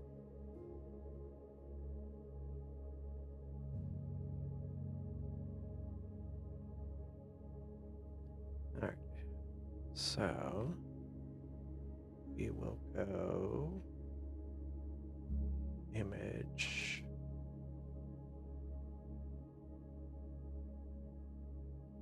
Snowman. I'll do 45 minutes on that. Again, I'll stop it if it doesn't look reasonable, but we'll start with that.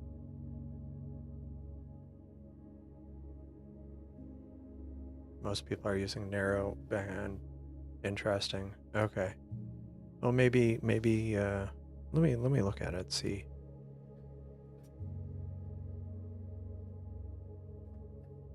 Somehow I turned on the reticle view. I mean, look at this catalog number. PK164 plus 31.1. Okay. So it's still 60.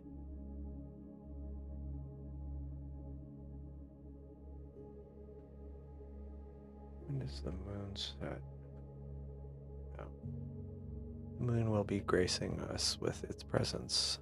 So maybe that'll be something I try in a couple days, just because the moon's like too close right now. Or I don't want to say too close, but maybe I'll try it. I don't know. We'll see. But yeah, thanks for that. I will try that.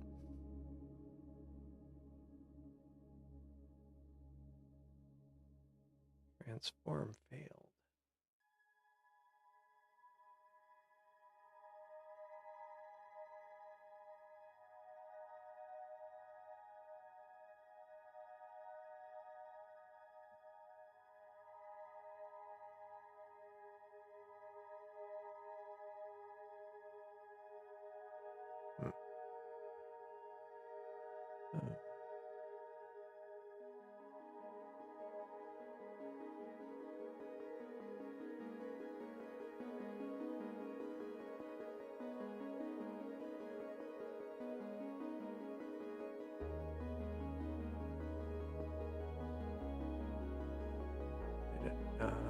Stop.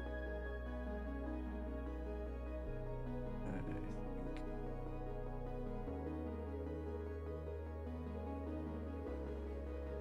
Oh, interesting. Okay, it's confused. Live. And stop. And I could have just turned on the HA filter, but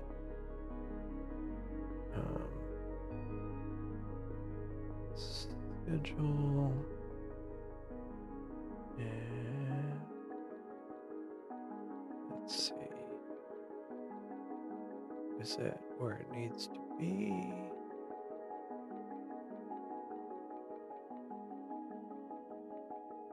Okay.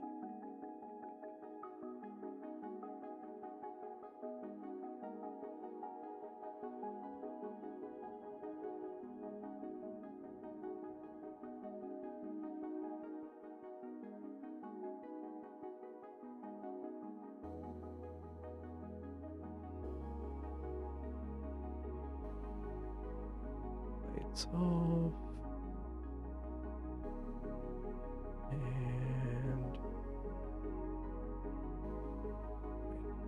go to target to finish.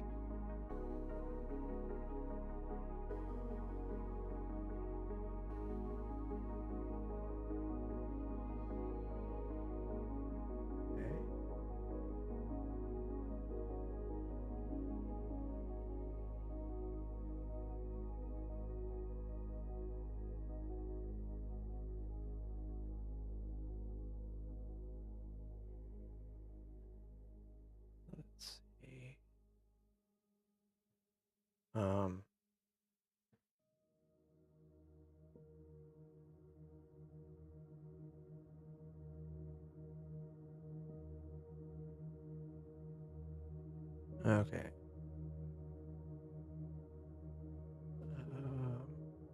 Hopefully I didn't totally confuse it again.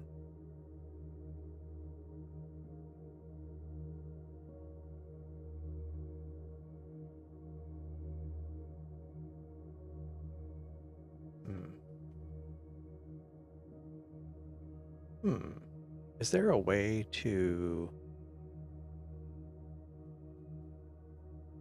Is there a setting to specify the number of go-tos before it... where it'll just give up?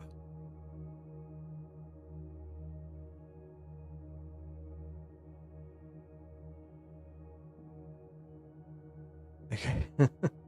Simulated with the moon eye image. Yeah, you go now. Okay, well, thanks for joining, Cosmic Ray. I'll be live streaming tomorrow. Hope to see you again.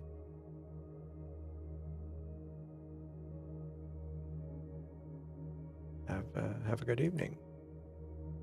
So don't think there is, because it's just trying over and over again. Go out for a walk. Cool. Oh, and I see you brought up the, I'll have to take a look at that, bring that up on screen a bit bigger. Okay. It gave up.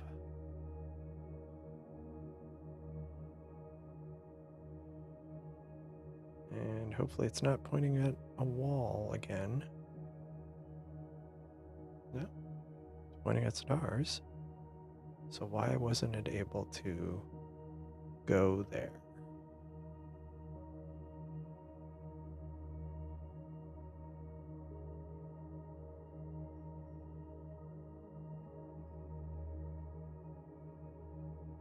I mean, it's not a particularly difficult target, so let's try this again.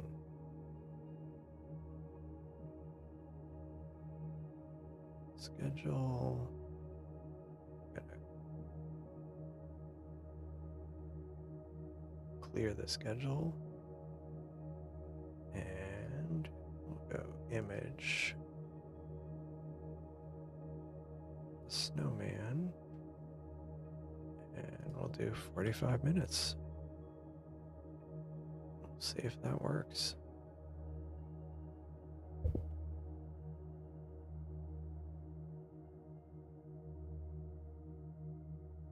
All right.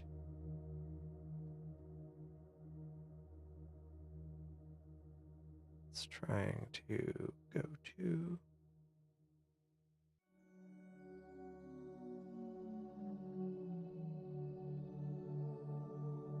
This is when having multiple scopes going at the same time is helpful. I can be focusing on one while I'm figuring out the other.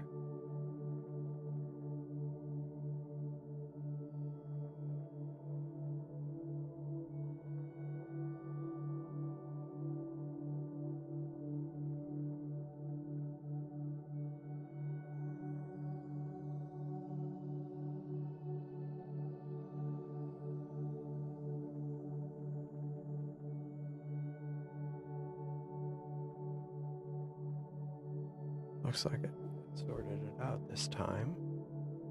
Strangely. Like, okay.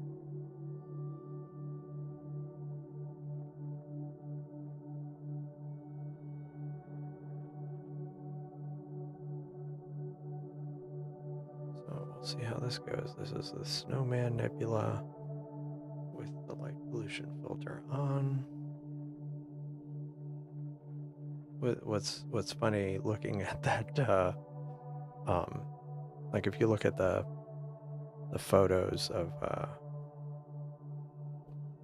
or the cameras at Starfront, and it's the lights shining down on the concrete here, and you can see on the underside of my of my wedge on the left side of the sky camera below, you can see the reflected light coming up, I think, from the concrete. It's quite bright. Quite bright. And it's going to get worse. Going to get worse. Oh, hello, Hot Cheetos. Oh, no, it's, thanks for joining. Good to see you.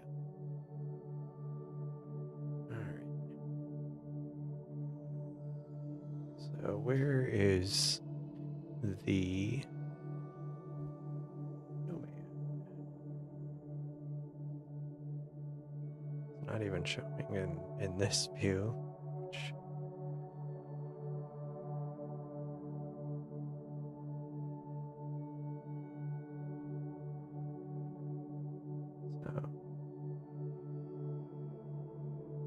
I think I'm starting to see nebulosity. I mean, there might just be too much, yeah, liked, great, thanks. It might just be there's too much light pollution. I mean, not light pollution, moon pollution tonight.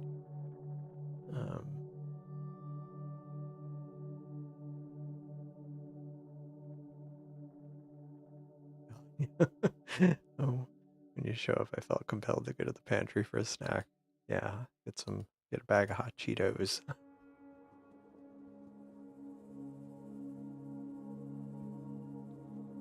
I haven't actually had those in a while, but we eat a lot of Takis here, so those are also pretty hot and crunchy.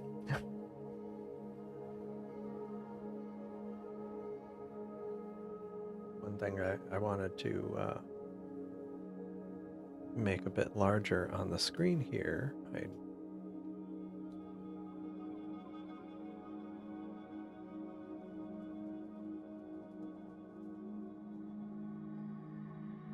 Did I inadvertently mess that up by double clicking?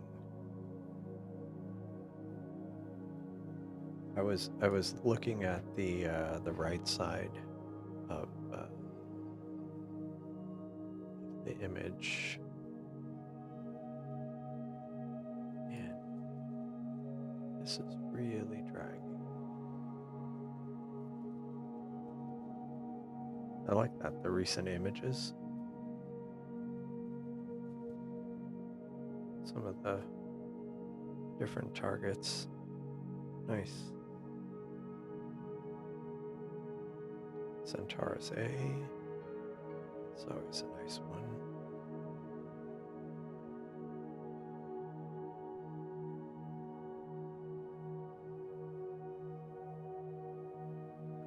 Some cool southern targets that don't tend to... I was able to image Centaurus A and Omega Centauri. I was pretty happy about that, but most of these are below the horizon here. Some of them quite far below the horizon.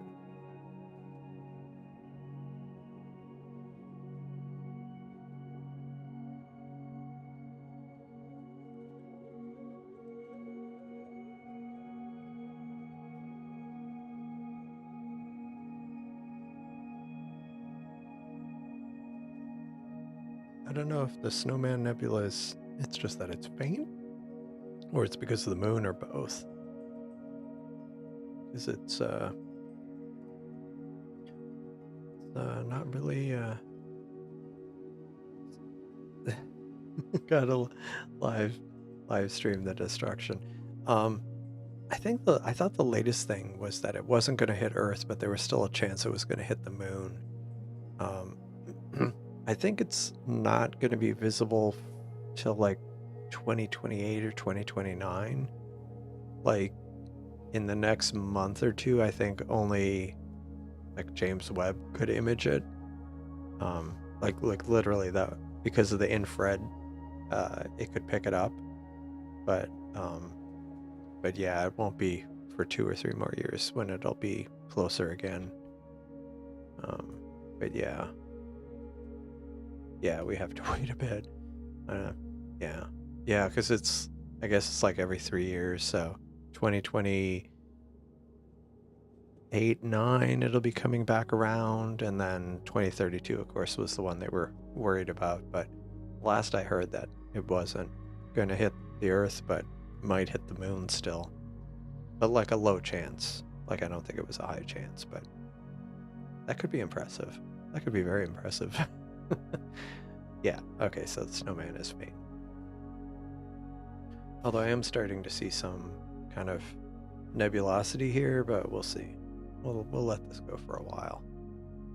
I mean, it's the moon's full, so kind of like a lot of targets are going to be challenging tonight.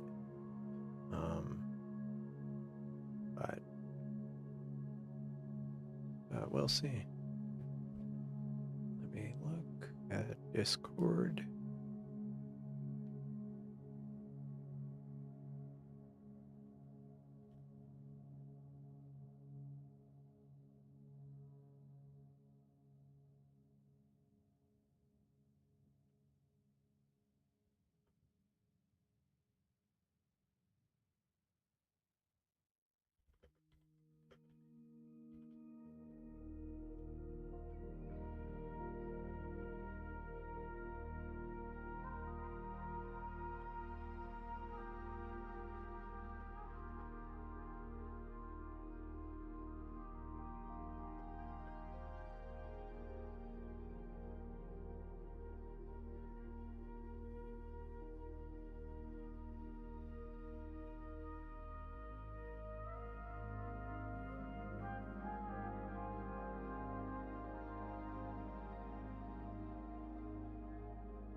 Let me go look at chat. 7 degrees above the horizon. Which one are 7 degrees? The asteroid?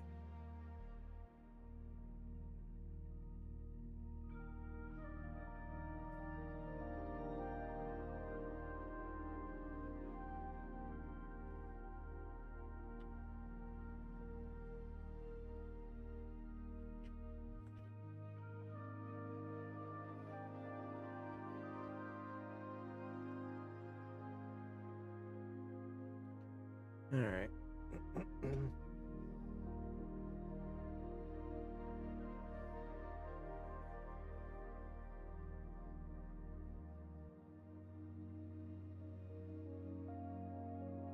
What was it? Seiko wanted a POV shot.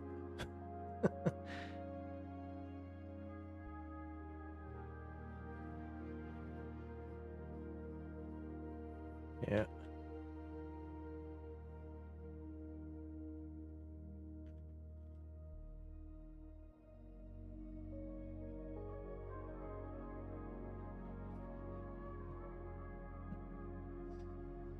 All right. Let me look at the chat.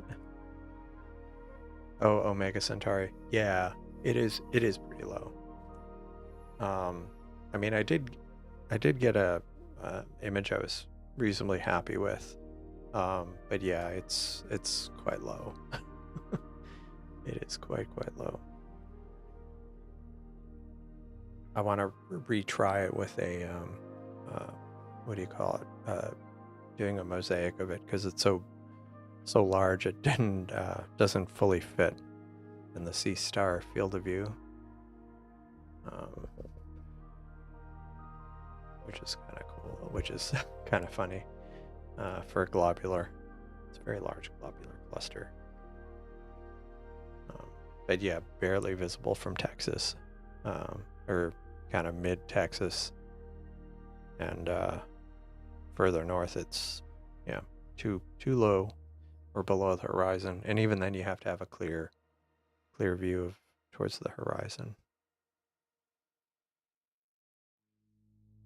When are you gonna make actual videos? Yeah, no, I know.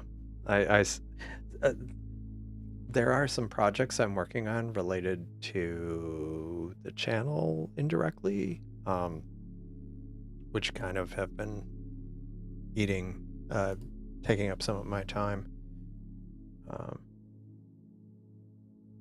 I had wanted to do a video about the lunar eclipse, but with the lunar eclipse on Thursday, I'll have to do one of my quick videos maybe. Yeah, M54, M3. Yeah, that's cool. I like M3. I forget what M54 looked like. I mean, they were all the Messier globulars were good.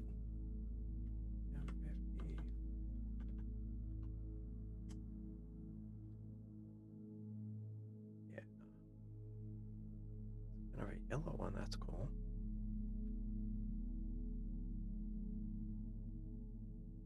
Yeah, below the horizon at the moment, but will be rising soon. M3 has risen. I could try imaging that next.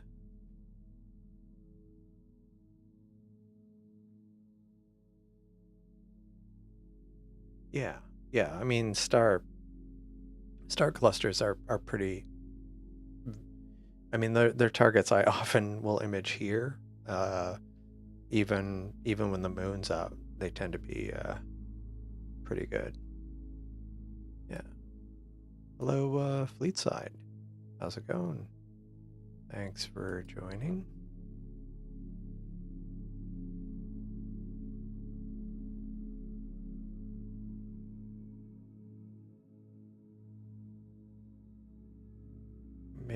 Maybe I should go back to this. Oops, not that, and this, so we don't have like a lot of redundant information on the screen all at once.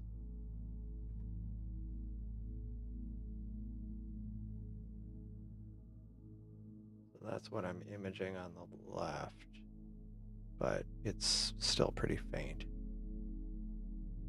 Doesn't help that the moon's kind of going blazing in the sky right now.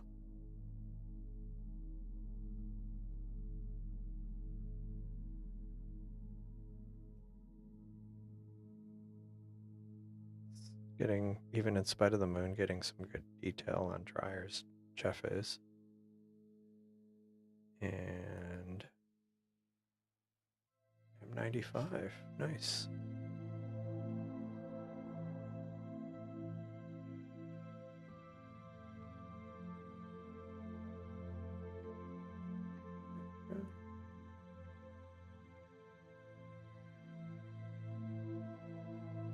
Yeah, it is starting to come through. It is starting to come through. But it'll be interesting to see if it's just because it's so faint that I need like hours of data, or if it's also struggling because of the moon. Maybe a little bit of both. I mean, granted, it's only got 15 minutes of data on it. So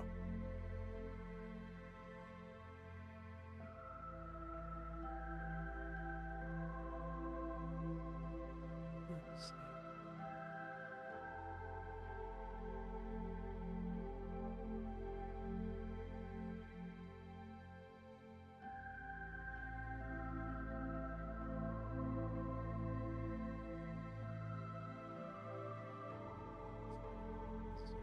say in a bit.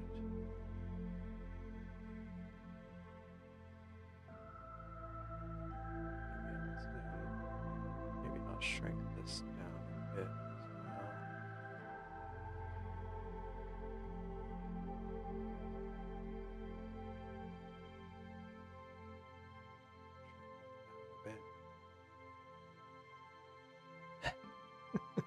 as well. Preferred to blame the moon. I mean, that is reasonable. That is makes a lot of sense.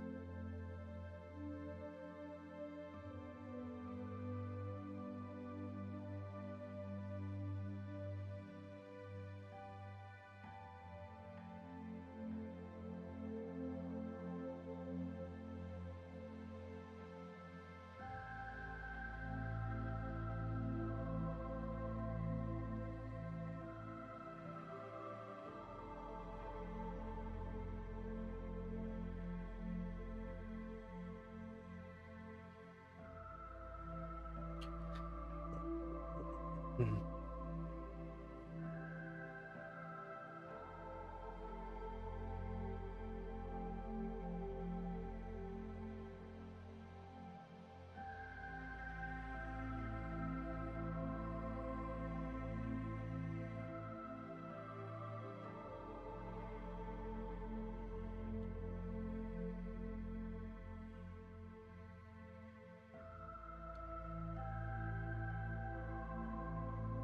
Yeah, yeah.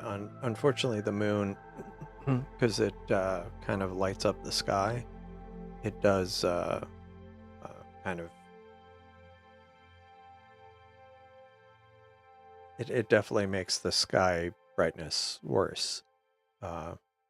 And even though I'm using a filter, which helps a bit, it still is, yeah, it still kind of, yeah, washes yeah, yeah, yeah, it washes everything out. Um, so unfortunately, it's kind of struggling.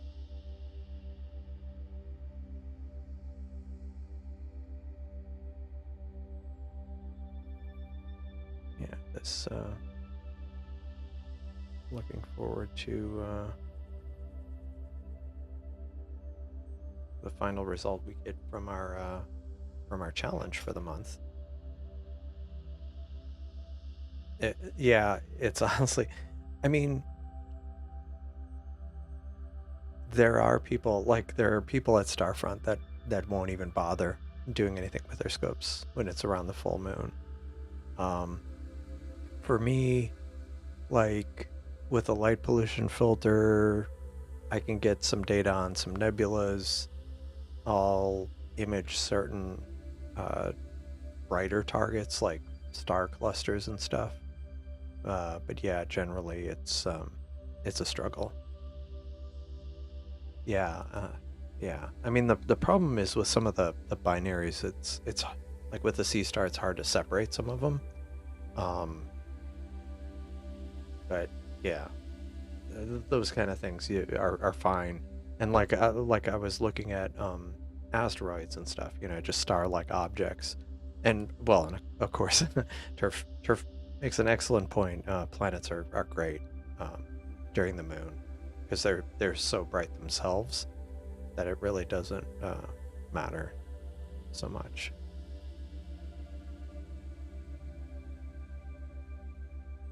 Yeah, the snowman's finally starting to appear, but I think I only did like 20 minutes on this, so um,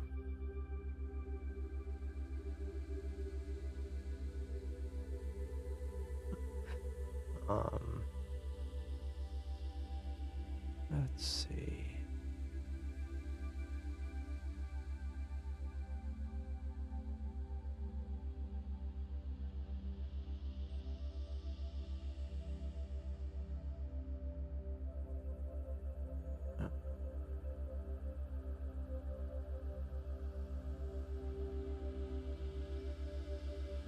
All right. My computer is, I don't know what is going on. Oh, yeah.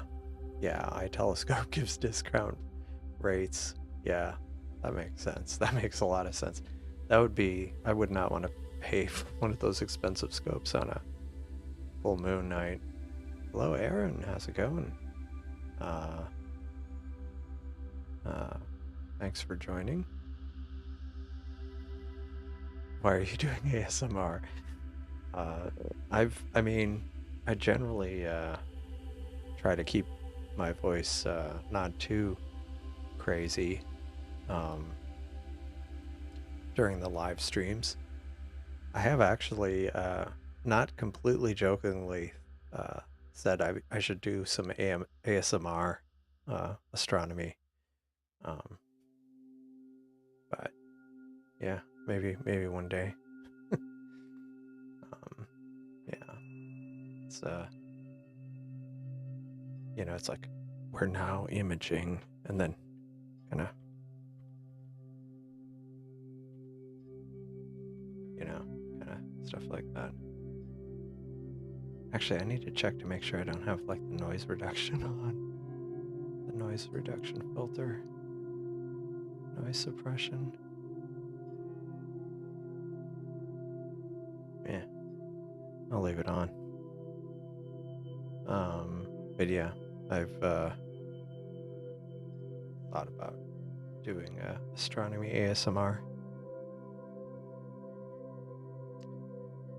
Have I tried a Messier marathon? No, I did not last year, but I'm planning on doing it this year. And I know there's a couple of people. I know Jeff definitely, who who's imaging with his refractor tonight, because his Seestar is getting set up remotely. But yeah, there's some people. I know Jeff specifically, and I think others are working on getting some schedules set up to try to image the Messier catalog, or to do the Messier marathon. And so yeah, I'm planning on doing it after the. So this week I'm kind of preoccupied with, besides normal imaging, there's the lunar eclipse on Thursday night, but kind of after that settles down, going into next week, as the moon is kind of getting out of the way, I plan on doing some dry runs with schedules, just to kind of work on the schedule, the sequencing of it. And yeah, so probably I'll do. And we were talking about at one point, or I had mentioned on a previous live stream that we should do like a you know virtual star party, maybe like during the new moon, towards the end of the month, and maybe as part of that we could kind of do some test runs with the Messier marathon, like several of us, if we want to try it out. So I think that was kind of the thought I was having, but I'm definitely planning on trying it. I won't be able to do it from home because I have such heavily obstructed skies, but I definitely plan on doing it from Starfront. Yeah, too many people screaming.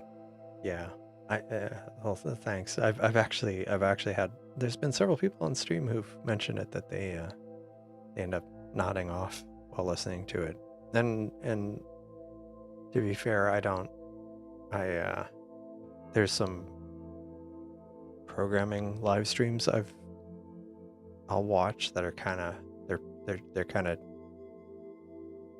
they're fairly chill and have kind of mellow music, and I sometimes I'll kind of doze off on them just because it's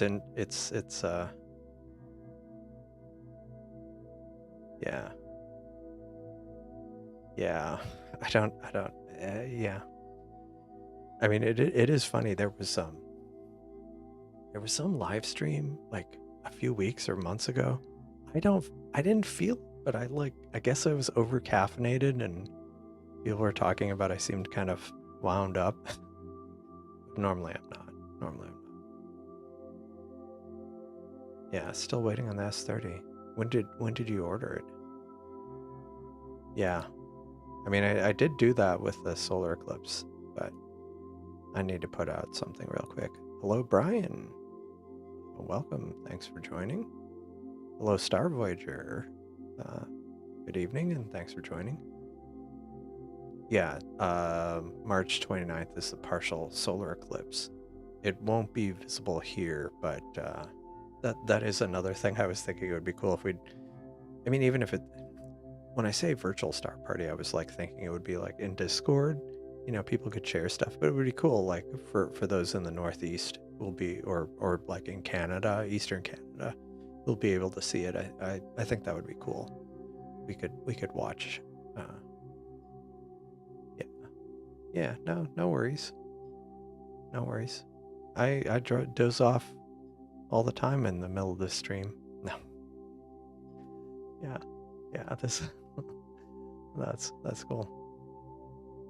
I mean, try to give chill vibes or whatever. Cookie cake. What camera for the 8 SE? I guess from my point of view, it would... Sorry, I was just checking to see when how much time I have left on this target. I guess it would depend, and hello, Brian. I guess it would depend on what you're wanting to do, what kind of things you're wanting to image, how, like, I mean, because it runs the gamut. I mean, if you're doing planetary, there's certain kinds of cameras that are better for that. If you're just kind of looking for a general purpose one, I mean, you could use, if you have a mirrorless or SLR, you could use that.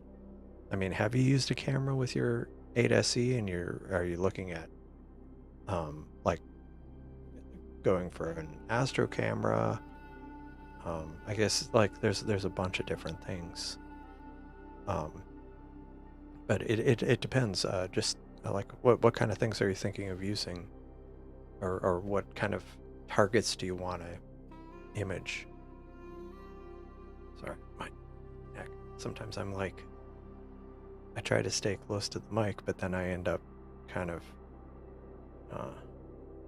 tensing up. Not tensing, but like sitting in the same position for too long, I guess.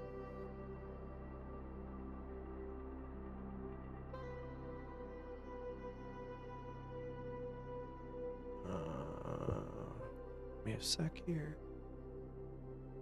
So the snowman, I think I only did it for half an hour. So I think it's almost done. And you can kind of see the snowman. It's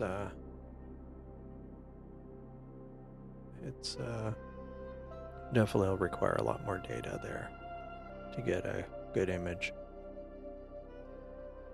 And to be fair, it is a dim target, so it's a telescope. Cluster scavenger hunt. I like that. I need to write that down.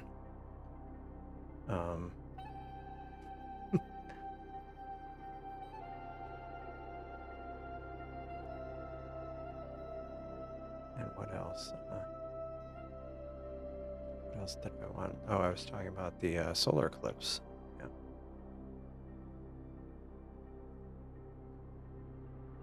So, yeah, for now, just the planets. APS-C.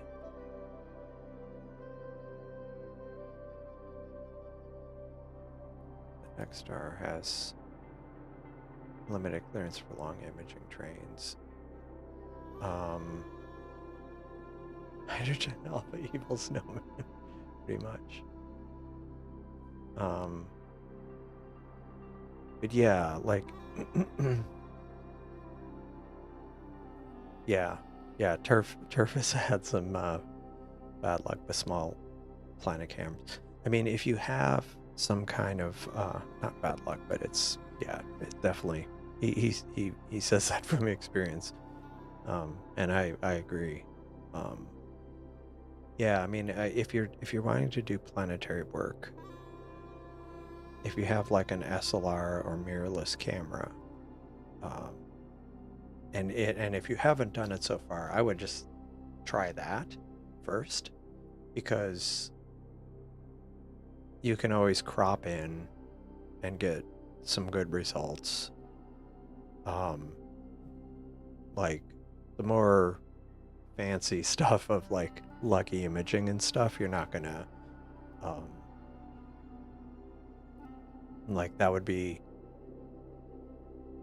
that wouldn't be something you would do necessarily with that setup. But like I've seen a lot of people who run like an SLR or mirrorless camera on some kind of C8 level scope, um, you know, and the results seem pretty good.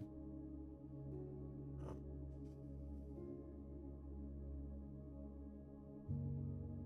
wide angle shot of the Virgo cluster. Let me check. Yeah, see the thing is, I think I did image part of the Coma cluster, but let's look at both of those clusters, since this is. Did I do 45 minutes on this? I'll probably just stop it, because I'm gonna need hours of data for this. So let me bring up this. Yeah, and and if you have any other questions, I haven't plugged this today. There is a Discord server, so if you have questions, people are people. There's usually always somebody around to answer questions. If you whatever you want, recommendations or anything, definitely check it out.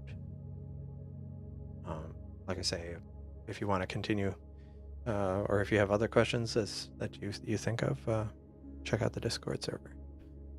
Yeah, it's full of small galaxies. Doesn't pop on the S50. Let's try Virgo. Let's see what Virgo looks like.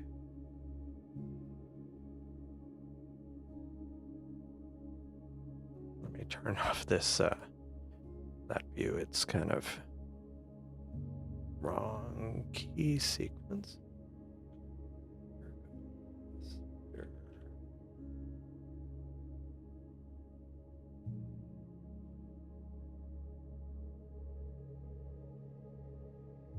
Kick the clan. Yeah. Womp womp, exactly. But the Virgo cluster, where? I mean, is there a specific? There's so many galaxies here.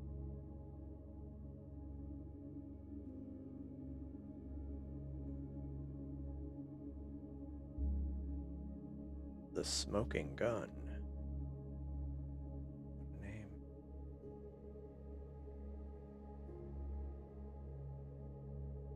Yeah, the thing is with the like I'd really need.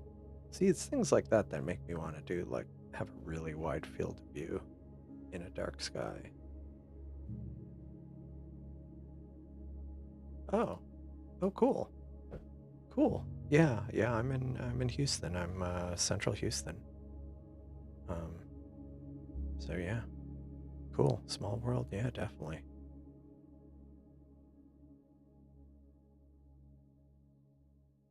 Like I say, join the Discord server, and if you have any, uh, or just if you think of something else, some other questions, it's a great place to ask. Um, center around M86. Just seeing how we're doing on altitude. Okay. Oh, so like Markarian's chain. Yeah. See, the only problem is like the field is not. was kind of a little off, but I'll start with that. We'll see how it goes.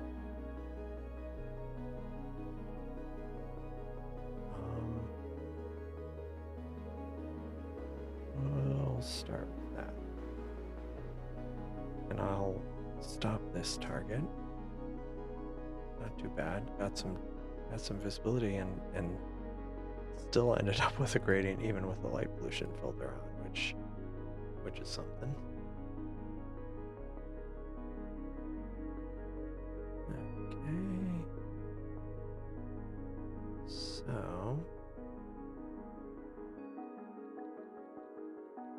let's do live.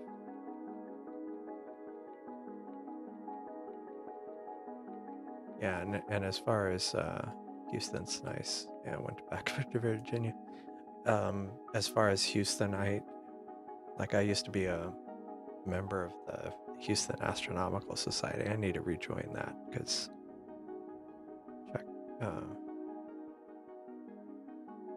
I was a member of that like long time ago.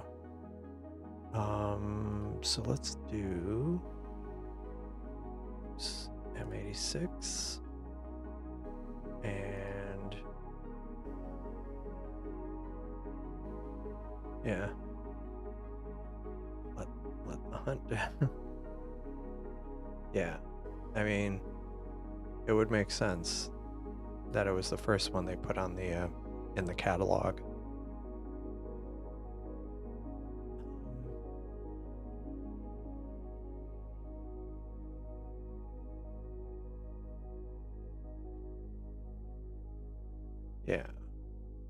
Yeah, and it's funny because like it's a list of things that could be. I mean, back in the 1700s, that it could have been visually confused for a comet that weren't. But then I guess I didn't realize like M40, like that's kind of inexplicable, and then there's a few NGC objects that are kind of surprising that weren't in the list. Oh, nice. I'll have to make note of that. I have to check that out because I live near the, not too far from the Museum of Naturals. I mean, it would be easy enough. Science watch party.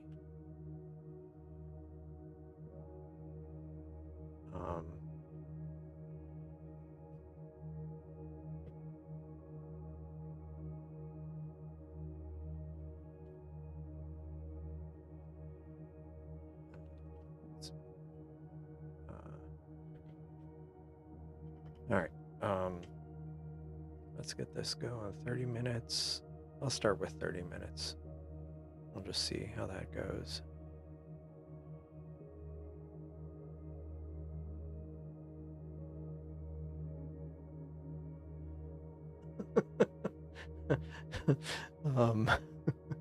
Yeah, I mean,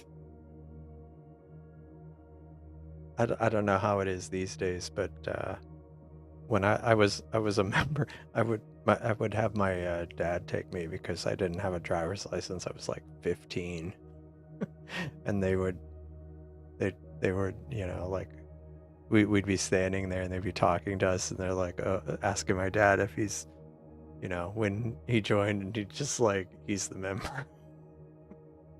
It was kind of funny. Oh yeah, the other emojis. Yeah, that's one thing I need to do. Maybe some people can help me. I'm not gonna do it tonight, but like you can do custom emojis on Discord, and then there's like custom stickers, and on YouTube, I think. Anyway, I need to do that. I keep, it's like many things I need to I want to do that at some point. Yeah, M40. Yeah, that one was kind of funny. I remember the first time I looked at that and I was like, what? Why is this on the list? It's like a star. It's like a Wolf-Rayet star or something like that.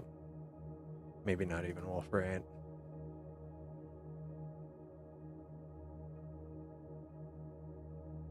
Yeah. Yeah, what am I capturing? I am capturing part of the Markarian's chain. So kind of like in the middle of the oh, it's a double. Okay, even worse, not even a, or is it a Messier 40? Oh, it's an optical double star. And they're not even like, not even a real double. They're unrelated stars. Yeah. Yeah, no, that would be cool. Um, that would be cool at Yerkes. Now they have, like in Texas, the McDowell Observatory, they sometimes, uh, like the old 80-inch telescope, I think you can sometimes look through. Something like that. Yeah, Markarian. It is kind of a mouthful. March 15th. Okay, that's good to know. I'll mark that down.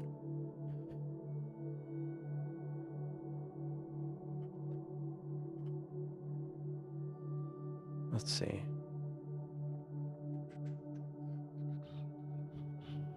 What am I looking up? Um,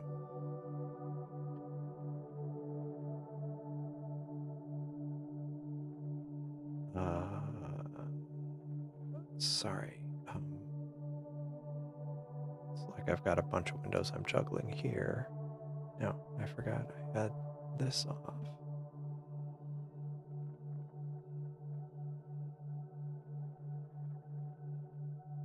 Yeah, I'll 24 hours. Yeah. Yeah, it's fine. I've yeah, I don't know. I wasn't planning on making any eastward trips this year, but I don't usually think that far ahead. Westward, I want to go to New Mexico uh, next month because they have an annual. I know it's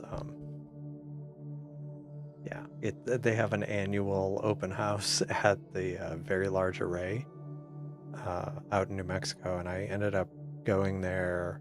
I went there 2 years ago, 3 years ago, 3 years ago. I think it was their first 2 years ago, maybe. It was like their first post-COVID open house they had. And I also went out to Trinity site, which was kind of interesting. But but yeah, I was thinking about going back out to the VLA for their open house because they just had like they were talking about when I was there. They have like a next generation telescope they had set up out there as a prototype, and it's eventually going to be the next generation array um, of like a few hundred telescopes scattered across the U.S. with the core of the array being in New Mexico, but then uh, scattered around the U.S. and around the world, I guess. So, but that's the only thing I have kind of that I've been thinking about doing in the near term, and that's next at the end of next month. Maybe would coincide with like a Messier marathon attempt because it's around the new moon, and so I'd be out in West Texas or New Mexico, so that could be cool. And I am way behind on the chat. It's so weird. Oh, in summer, Texas is rough in the summer. Um, oh, neat. 30 ancient. Wow, that's cool. Yeah, I don't know if I've never looked through a telescope that big before. Probably low 20-inch. Yeah, same latitude. Yeah, the VLA. It's really neat. I've, I went there like the first time when I was much younger. Um, but yeah, it was kind of cool going out there. Yeah, and it's like super dark out there. It is definitely Bortle. If it's not Bortle 1, it's very close to it. There is it Magdalena, New Mexico is nearby, and they have an astronomy club there, and they have like a star party out there, which I had thought about going to, but didn't. But it's really, really dark. um, yeah, driven by, but didn't stop. Yeah, it's worth a visit, but it's kind of weird. It's kind of interesting because like they have all these signs around, like turn off every electronic device you have, like turn off your phone, turn off laptops. Like they don't want anybody running stuff with any radio transmitter on it. Um, and it was like even cameras and stuff. So like so many electronics have it now these days. Yeah.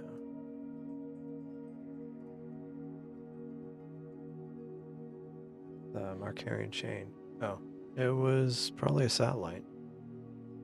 Probably a satellite. Probably Elon Musk photobombing. um, let's see. Yeah. Yeah, probably. Actually, that's one thing my let's see. This all sky camera I have.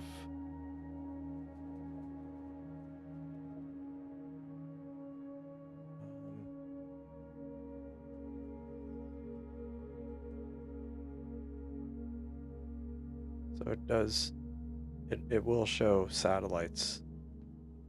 So maybe it was one of these that kind of came through. If not, I could always figure it out in Stellarium.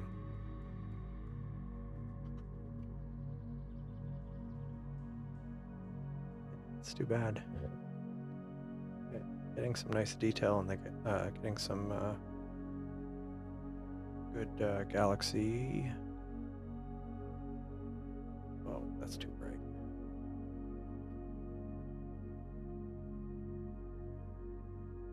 Oh, nice. 18-inch up says. Oh, it was viewing from light blue skies. Yeah, that would be a bummer. Green Brank doesn't know her cell phone wouldn't work. Yeah, it's what is it? A radio quiet national radio quiet zone or something like that. Yeah, yeah. Because like even if you drive by, you see the antenna scattered there. It's very unreal. Yeah, so little to know. Okay. Good night. Thanks. Thanks for joining, and see you in the next stream. Why did you say that twice? Maybe hit return twice. I don't know.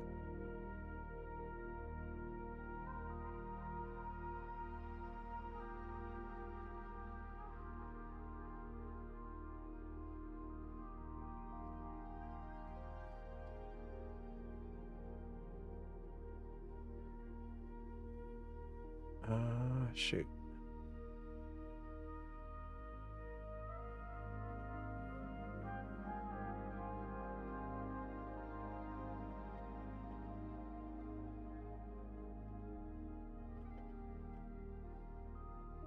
All right. Let's see. Sorry. Come on. My laptop is lagging something crazy tonight. Oh gosh. And then I started something I did not mean to start. Come on.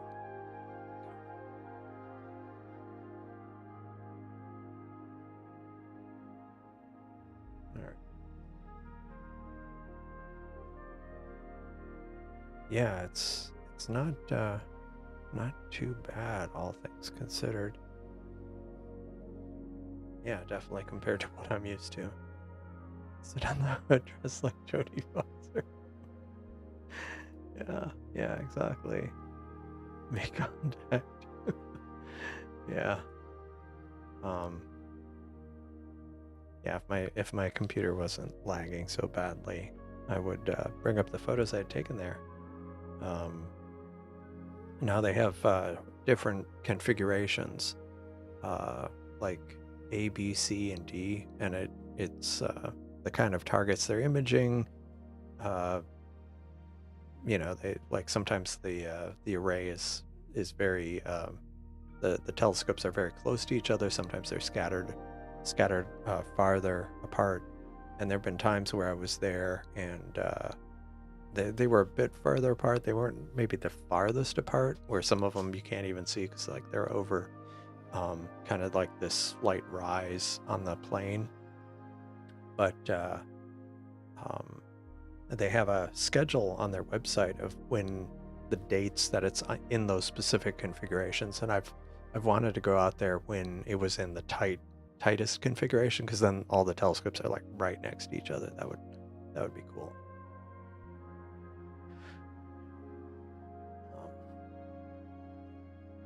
Man, this moon is just like just has been in the field of view like all night, and it's like just blasting in the middle of the whole sky camera.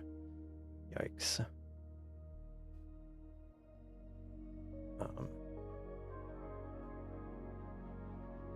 Yeah, I do want to do a mosaic of Markarian's chain when it's a little darker.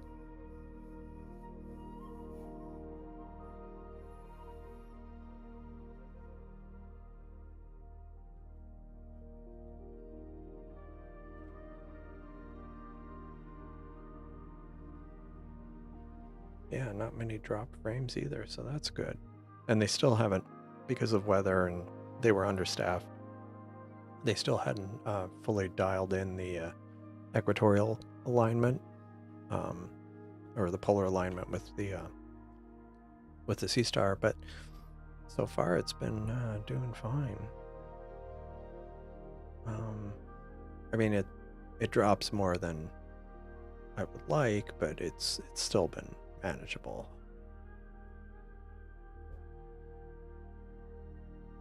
Let me make sure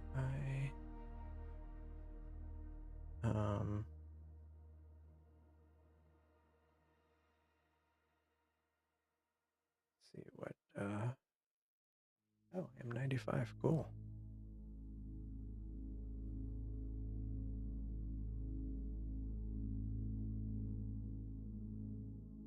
Yeah, like I was saying a few times, I'm definitely planning on live streaming tomorrow. So I wasn't planning on streaming too late tonight.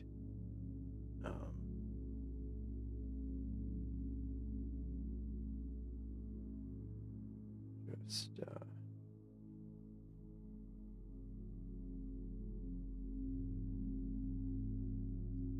looking at some of the detail a little bit.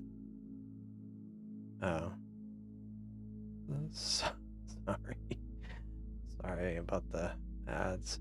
Like that alone, the fact that ads end up being loud, I've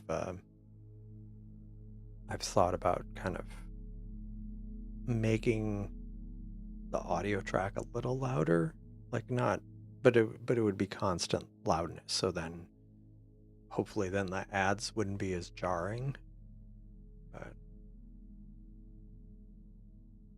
it's kind of annoying that they. Yeah, it is doing quite well. Oh, oops, sorry. Yes, go to bed, Hachito. I'll talk to you later. Have a good night. You don't want to yeah. Okay. Good night. Good night, Hachito.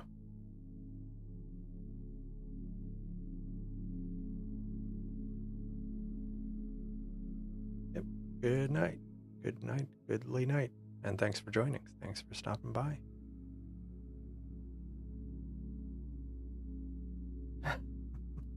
Get concerned. Yeah. Yeah, maybe eventually YouTube will have more things in the chat that aren't like, that can't be misused.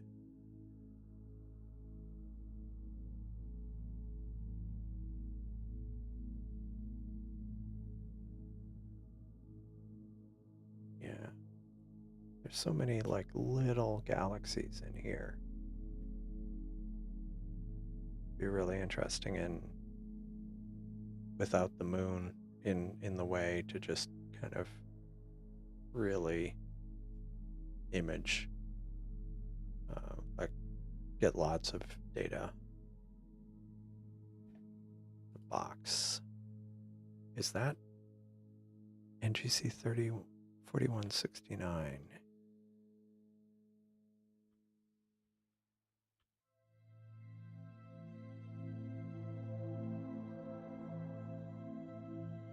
Oh, that's interesting. That is interesting.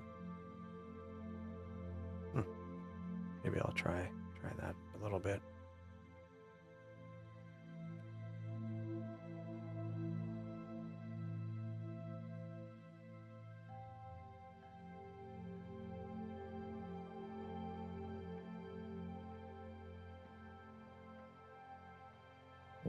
I mean, the good thing about this kind of Starfront only stream is I don't have to go downstairs, pack up the scope, pack up the scopes stuff, so I can stream until I'm completely done, and then not have to deal with anything else. Because even if I don't park the scope, the roof, they'll close the roof in the morning, or if there's any weather in the area. So, but tomorrow I'm going to be running everything, so I'll be running probably just as late, but we'll have to pack up everything at the end.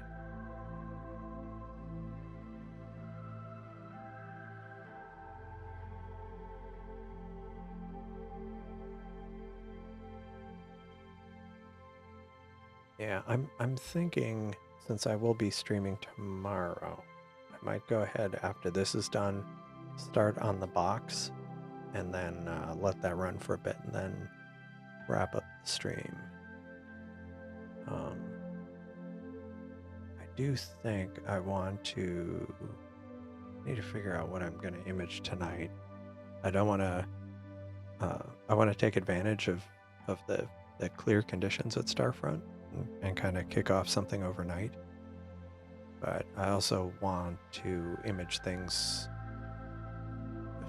I want to try to find targets that I can run when the moon is set. But I need to figure out when the moon sets. Step 1. So it sets in... where does it set? I feel like I'm missing... Of course that doesn't. So...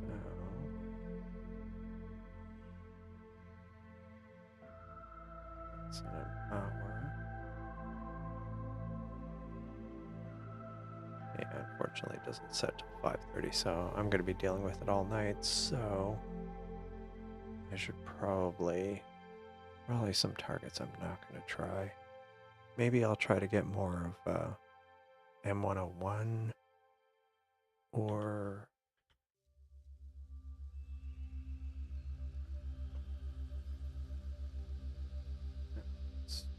which is the hidden galaxy? C342.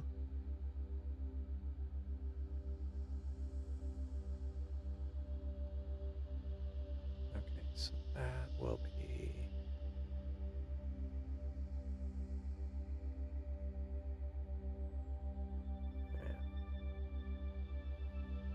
yeah, M11 is pretty low still and far from the moon. Well, that's good. So I'll do some time on M101.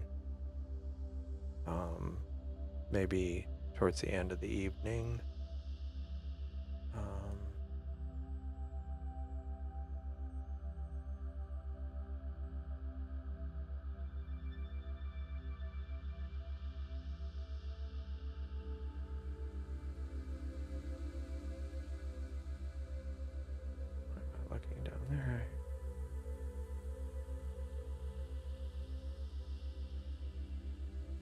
think I'll wait until the moon's more out of the way before trying any of these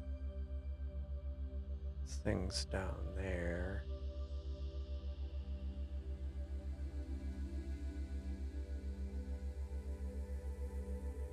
I want to get more time on the Dolphin Nebula and Seagull, but I feel like the light pollution, or not light pollution, but the moon issues. I'll wait.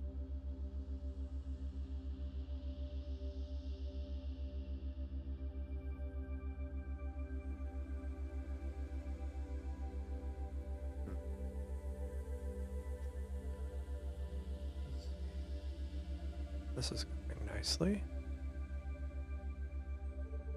Gradient isn't too terrible. 20 minutes. I'm on target.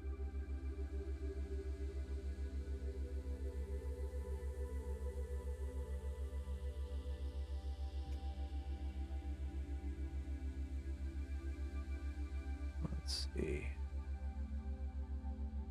Let's try.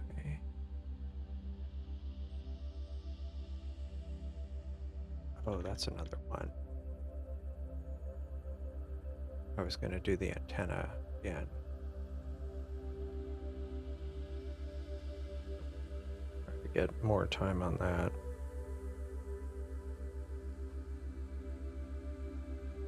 Yeah, I could do that.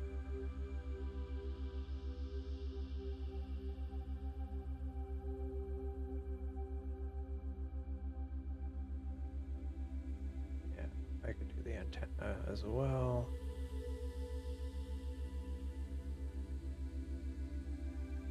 So I'll maybe start with the antenna.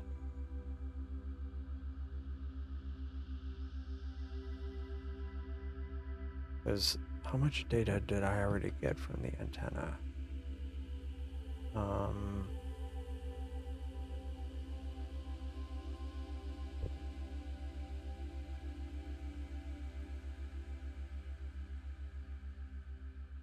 Let's see. Oh, here.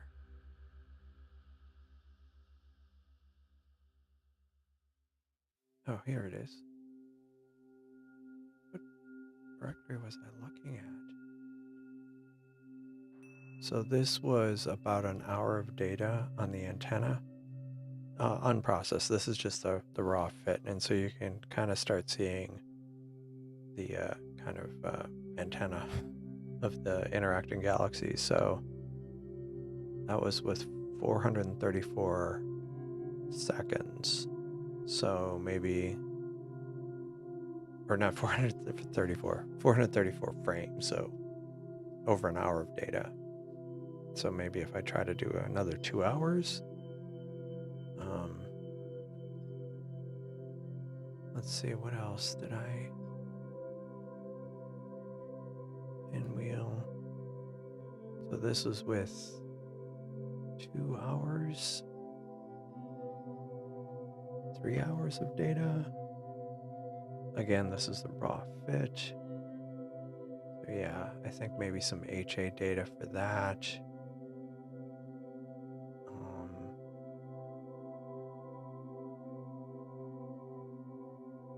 Yeah, I think that'll be good. I think those three, or those two, basically do the antenna for a couple hours maybe, and then do M101 with HA for 2 hours maybe, and then 2 hours otherwise.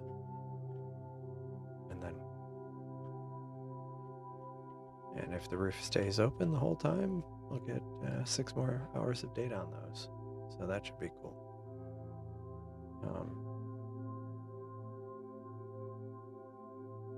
So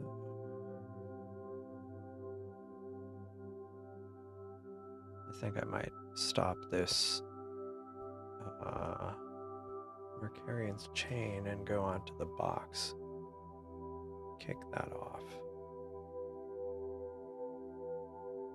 Yeah, there's some. I definitely want to get a lot more time on this, both with a mosaic to get more of the chain, but also these like little tiny galaxies in here.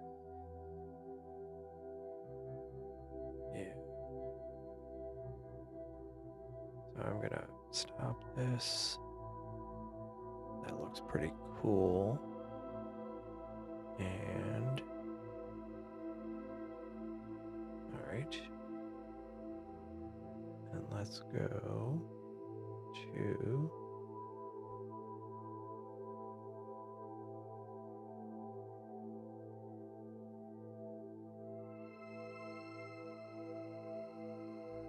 image. Do I have the target there? Nope, not the one I wanted. I want to do NGC 4169. Did the wrong button. 4169. Wrong. There we go. And that. Okay, different coordinates. We'll do half an hour. And I'll just kick that off. Yeah, so we'll do that, the box, and then that'll be the last target for tonight. We'll do more tomorrow. I'll run overnight. I'll do the antenna, galaxies, and more M101. So starting with HA and then trying to finish up with normal data. Yeah, which will give me several hours for M101.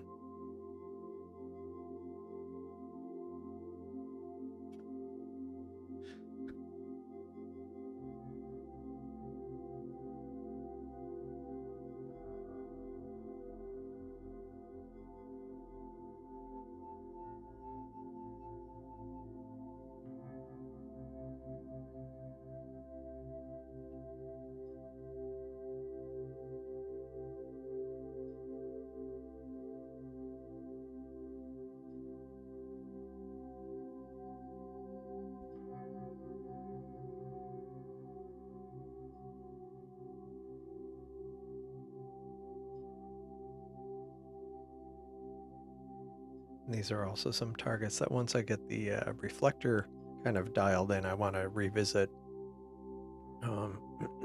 Now, granted, it'll be from here, but the field of view is what I'm really kind of looking forward to. Like, so the box in the Seestar, not too bad.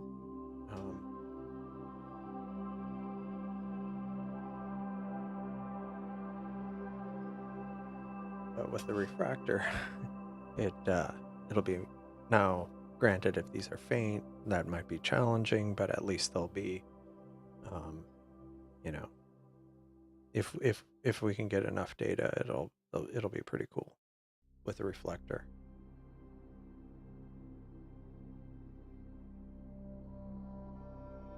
Maybe one day I'll get a real big light bucket type scope.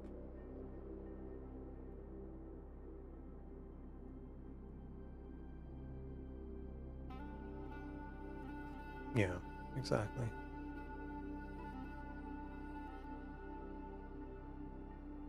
I'm starting to see like that longer galaxy right here, I think.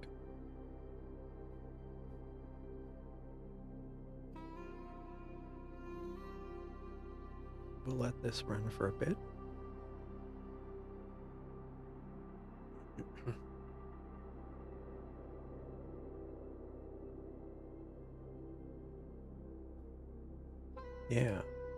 Yeah, they definitely wouldn't be showing up from my backyard. Definitely have to stick to other kinds of targets.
Whoa.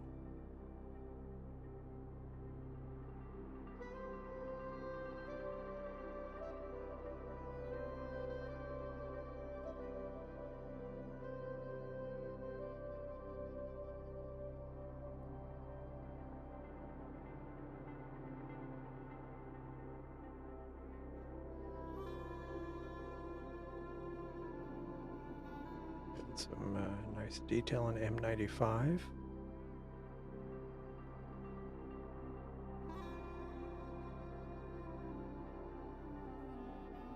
And of course, that's Wiley Sight, not me.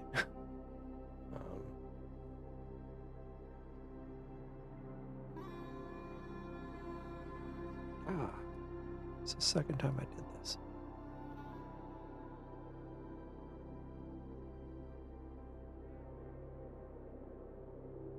Looking at a SV Pony doublet and a field flattener. Yeah, no, I mean that's the aperture is not bad, 102 millimeter. That's a and with a field flattener, that should be a nice scope. Yeah.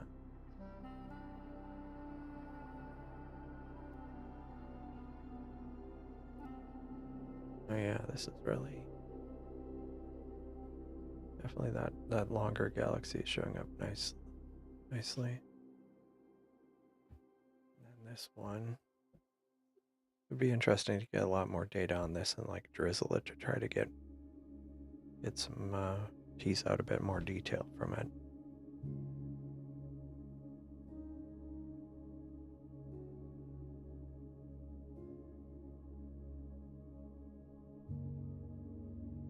Let's see.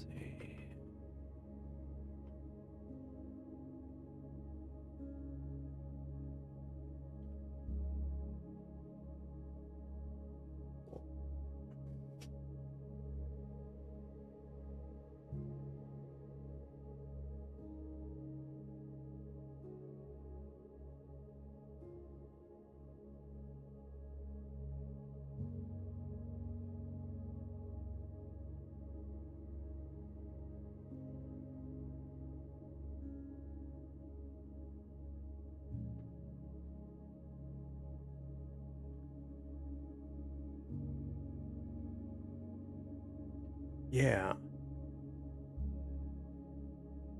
Yeah,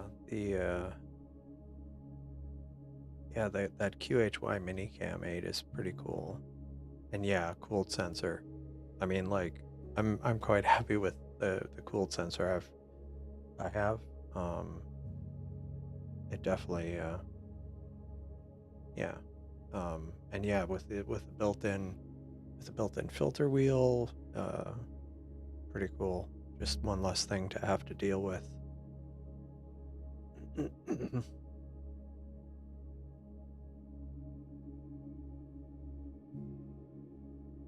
Yeah, some of those, I do wonder about some of that sometimes, to be honest. Not that I would say that out loud, but no, but I mean, it does make me wonder, yeah. Like, yeah, I've thought about that, about some of the, some scopes where I'm like, is it really, yeah. Like, surely it's diminishing return. Yeah. Yeah, I think I've heard generally positive things about them, but I mean, I haven't looked at it too carefully, but I haven't heard negative things, but I've definitely heard positive things. But I didn't look too deeply at it. It's in my backlog. Because like there were a couple of videos I'd seen pop up on some different SV ponies.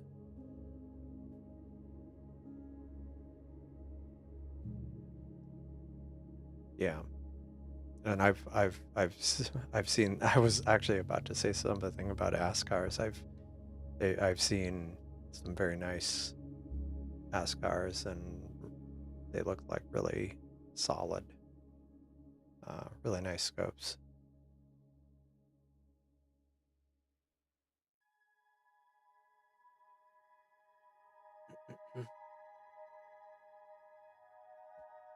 Let me try to resize this a bit, just a touch.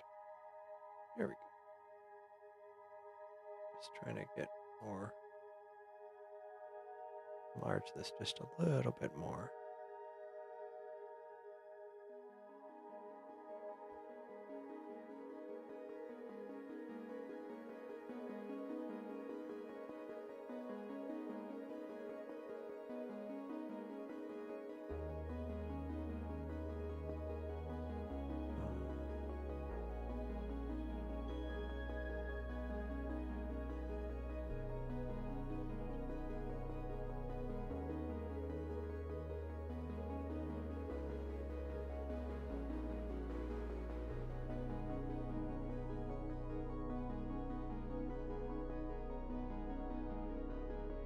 You know, 10 minutes, that's not bad at all. Especially with the moon. The moon being, yeah, when I was looking at the sky the camera, I don't know what I was thinking. I was like, oh, the moon's like almost out of the way, and it's like, no, it was just barely getting into the field of view.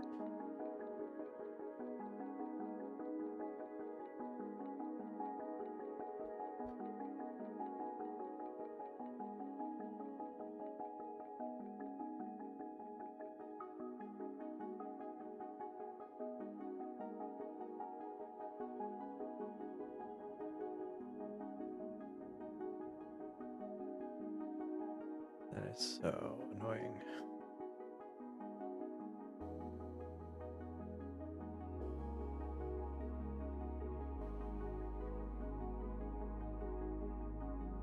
Watching the,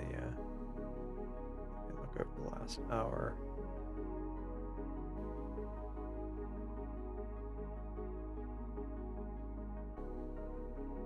Whoever has the Seestar next to me doesn't seem to be using it, or running it tonight.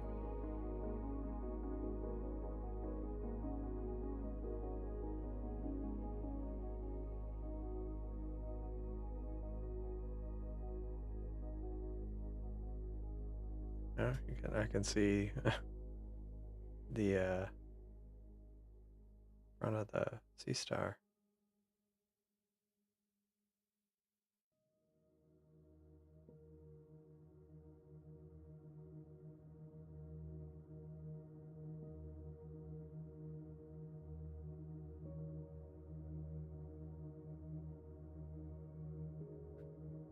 Doing 2 hours, seeing what it looked like over the last 2 hours.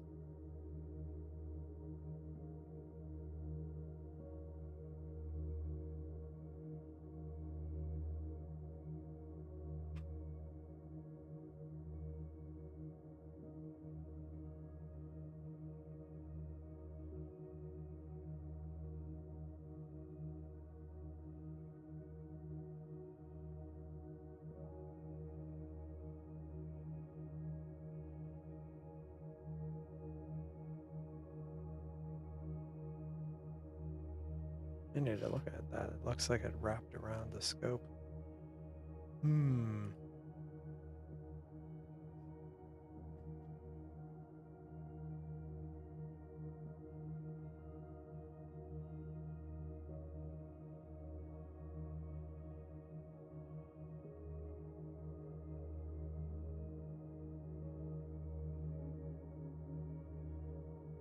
Yeah. Yeah, a lot of yeah, a lot of galaxies are just too small. Go back to the plan. Yeah. Yeah. I know how that that goes. There's so many different options, and yeah.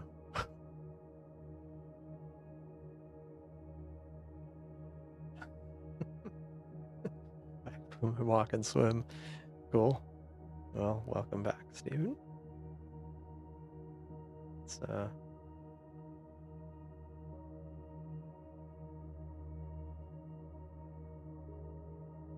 reducer's great. Yeah. I should have gotten a reducer for my refractor.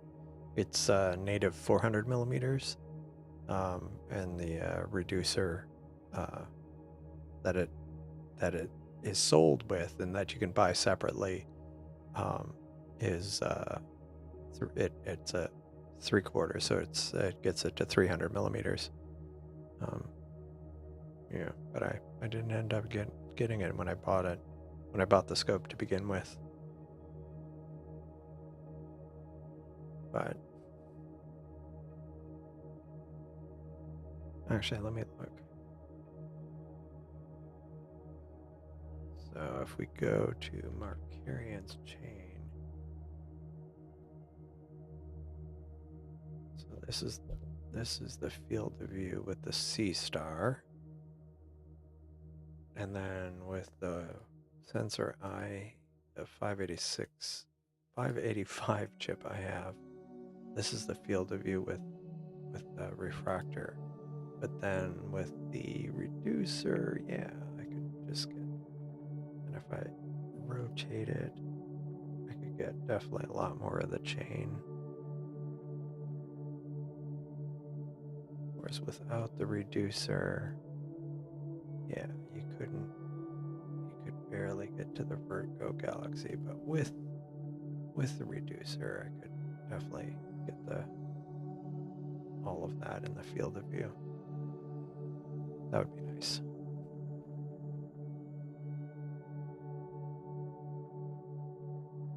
Nice, nice sunspot group there.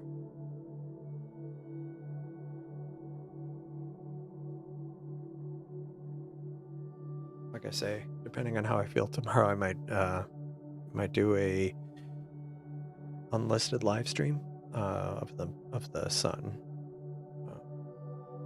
with the solar telescope, because just in case there's some large eruption or something, I wouldn't want to miss it. Yeah, what time? It would be, I think, well, now it's daylight savings time, so it'd probably be like noon my time through 2 or 3, maybe 1 p.m. my time through like 4, even 3 to 4, somewhere. It's like a 3-hour window I have now. It would be, yes, 12 hours from now. 12 hours from now, potentially as early as 12 hours from now. I'd have to check to see like the daylight savings time and stuff, but yeah, about 12 hours from now for about 3 hours, or maybe starting a little later and then going 3 hours from that, because I think the last one I got 3 hours out of it before it went behind the building.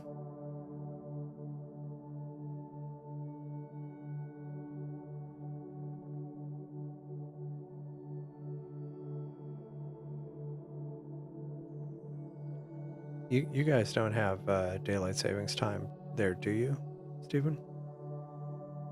Or do you?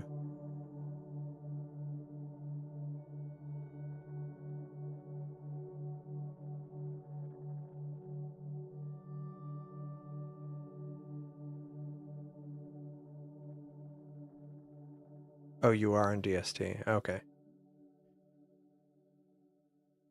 Cool.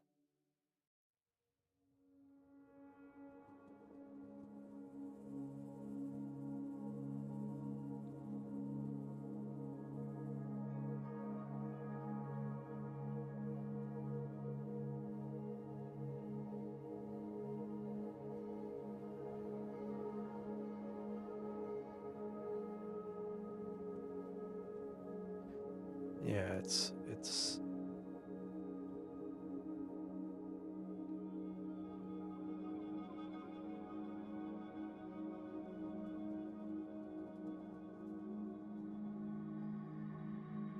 did I do 20 minutes or half an hour on this? Either way, my plan is after this, the box is done imaging, I'll probably wrap up the stream, and what I might end up doing is I'll maybe leaving my laptop here tonight. Once I get the schedule running, I might stream it to Discord overnight so people can check that out and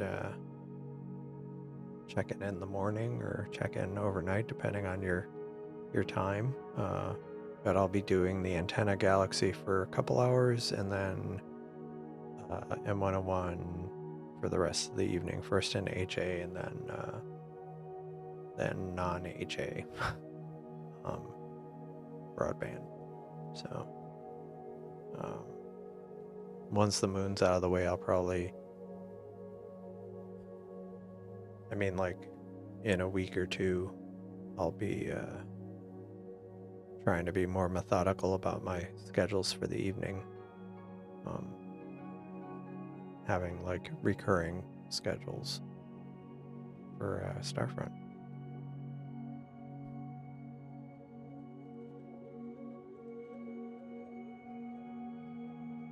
Nice. Yeah, I'm gonna basically probably not do full 6 hours, but maybe do probably 4 hours. Depends on how much time before sunrise, but something like that. Cool. Okay, nice. Actually, that's a good idea. I've done that before with some purchases where I'll see what results people are getting with the scope on Astroboon. That's actually what I did with the Cassegrain, and that's what kind of they were adequate for the kind of things I wanted to do, and so I was like, I'm gonna get it. Cool. SB 203-102 ED.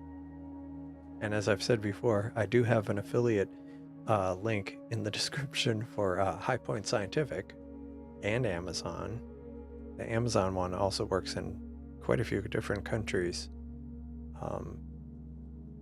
And I also I'm working on an Agena Astro affiliate. So I signed up for that, or I applied for that over the weekend, so hopefully I'll find out soon. Yeah, no, awesome. Appreciate it. It as they were obliged to say, it is at no cost to you, and I might receive a small commission. And it does, yeah. Yeah, exactly. That was one of the reasons. So I had the Seestar, I had the refractor, and that's why I was kind of like thinking very carefully about what I wanted for an additional scope, because I felt like I had kind of, I mean, the Seestar is a reasonably wide field, the refractor is a reasonably wide field. If I got the reducer, it'd be even wider, and so I wanted something that had a higher focal length. And so I'd even been looking at the Maxitoff or whatever Mac telescopes. I thought about getting a C8, but it wasn't in the budget.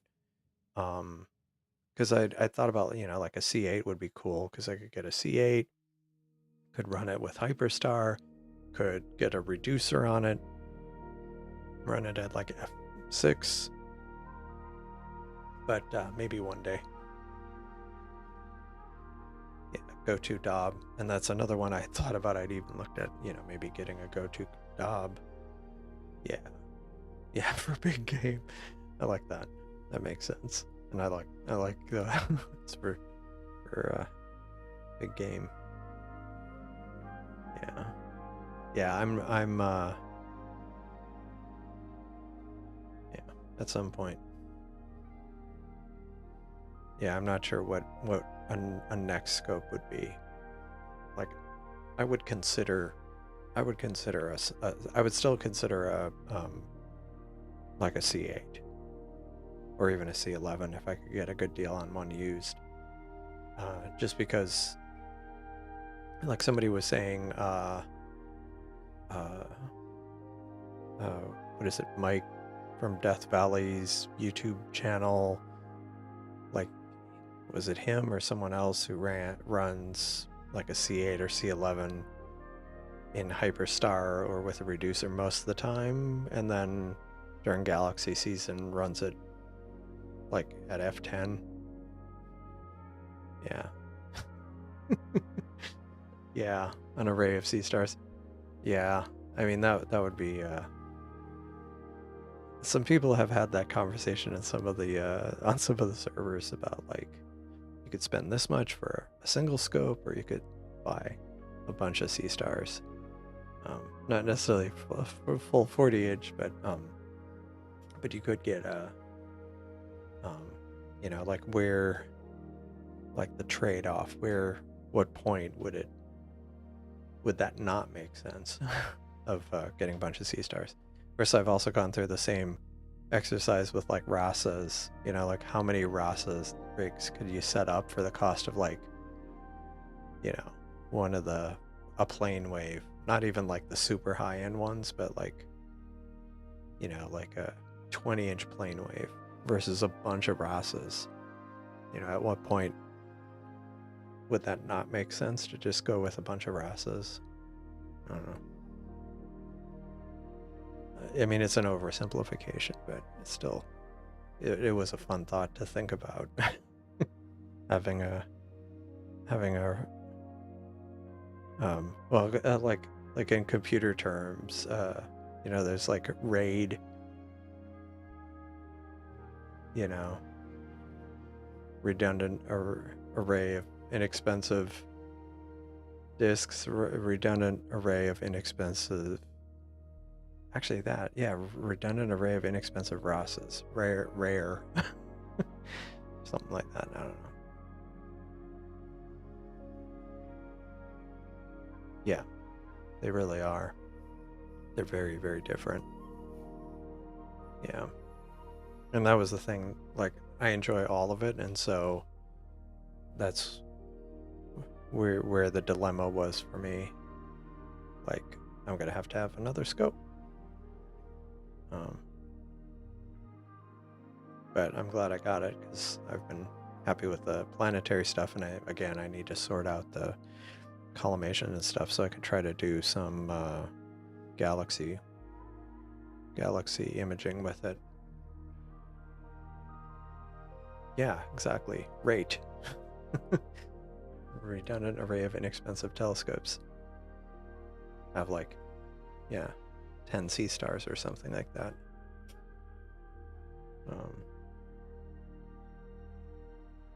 Yeah.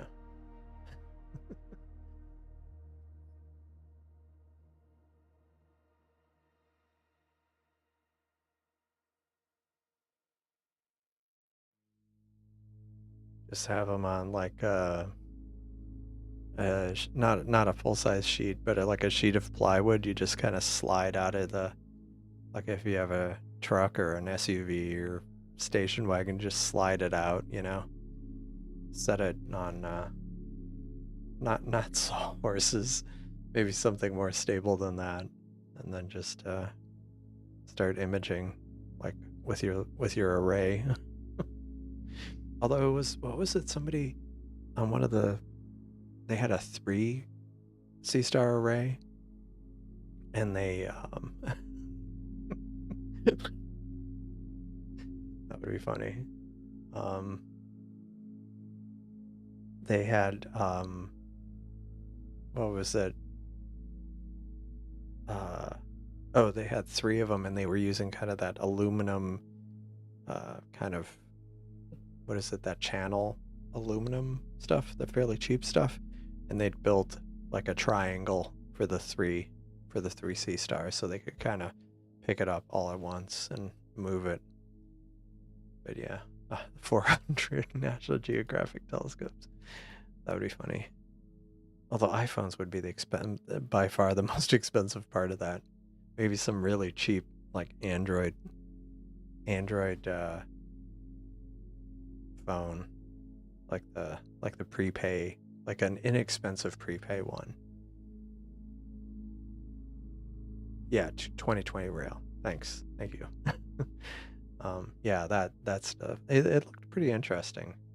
I briefly thought about setting up something like that for my two Seestars before I sent them off. Send off one of them. Nokia phones. That would be funny. Kind of have like the lousiest possible sensors.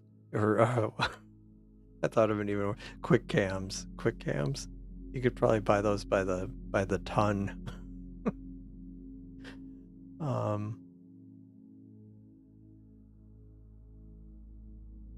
course, that the cabling would probably be the most expensive part. Then,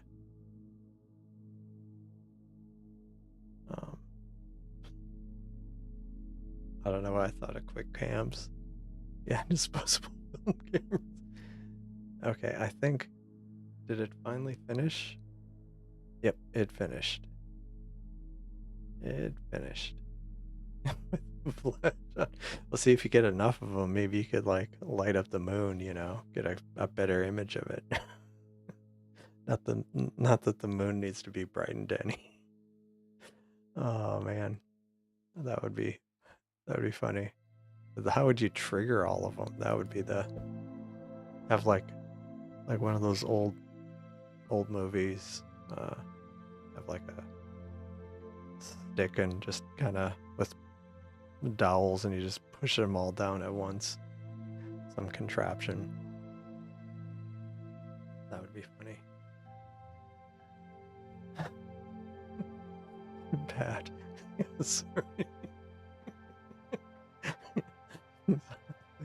It's like, it would be like bad astrophotography. Oh my gosh. That could be, yeah, that could be oh man.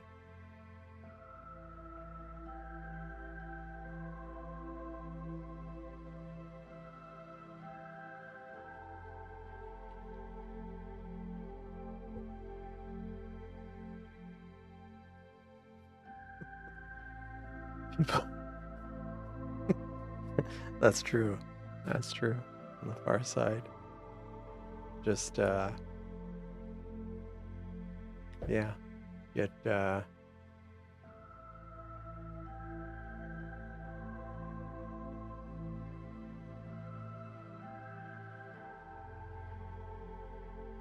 you get quite a bit, yeah. Have them do instant mosaics or a single target. That could be interesting. Like an instant mosaic would be interesting.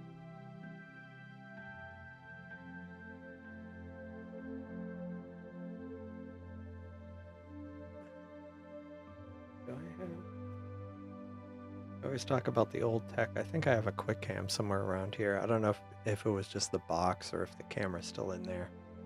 Problem is, it might be like, I don't even know.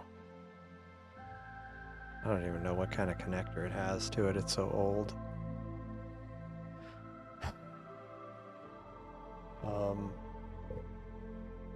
But yeah, I think I'm those are all really very interesting ideas. Like bad astronomy. Yeah. A raft of, it's like some I don't want to say post-apocalyptic astronomy, but that just feels like, I don't even know, like some sci-fi where somebody cobbles together some rocket parts and a bunch of sea stars and launches them. Oh man. It's like we did it for one, you know, one 10,000th the cost of Webb, or millionth the cost. I don't know, maybe not millionth.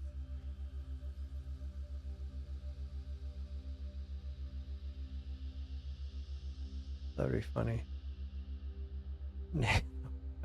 One new space telescope. Yeah, that would be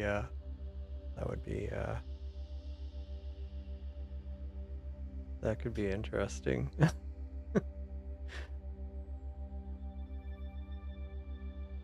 Yeah. Oh man. That would definitely be different. Well, I think I'm gonna wrap it up for the evening, but I will be streaming again tomorrow, probably with the whole gamut. We'll have to see how it works. I want to try to shoot for starting at the same time as I did today, because I don't like starting it super late, but realistically, I'm gonna have to get the refractor set up, although my setup times have been pretty quick recently, so yeah. On that note, yeah, so I think I'll be what do you call it?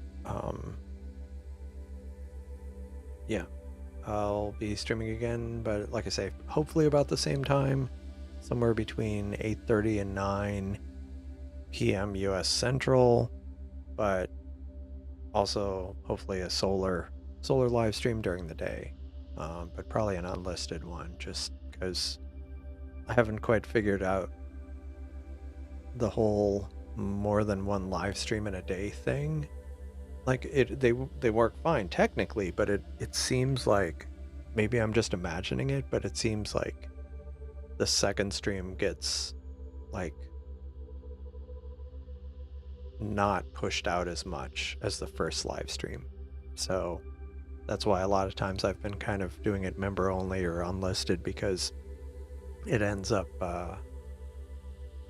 like the live stream after a solar stream, if the solar stream was public, seems to have much, like half as many views.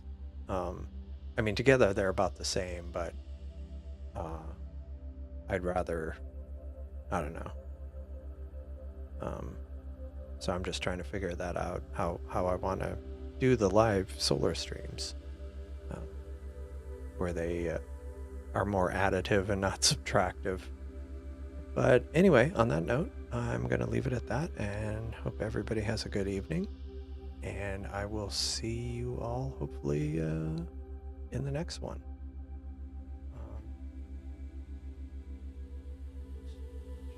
Thanks.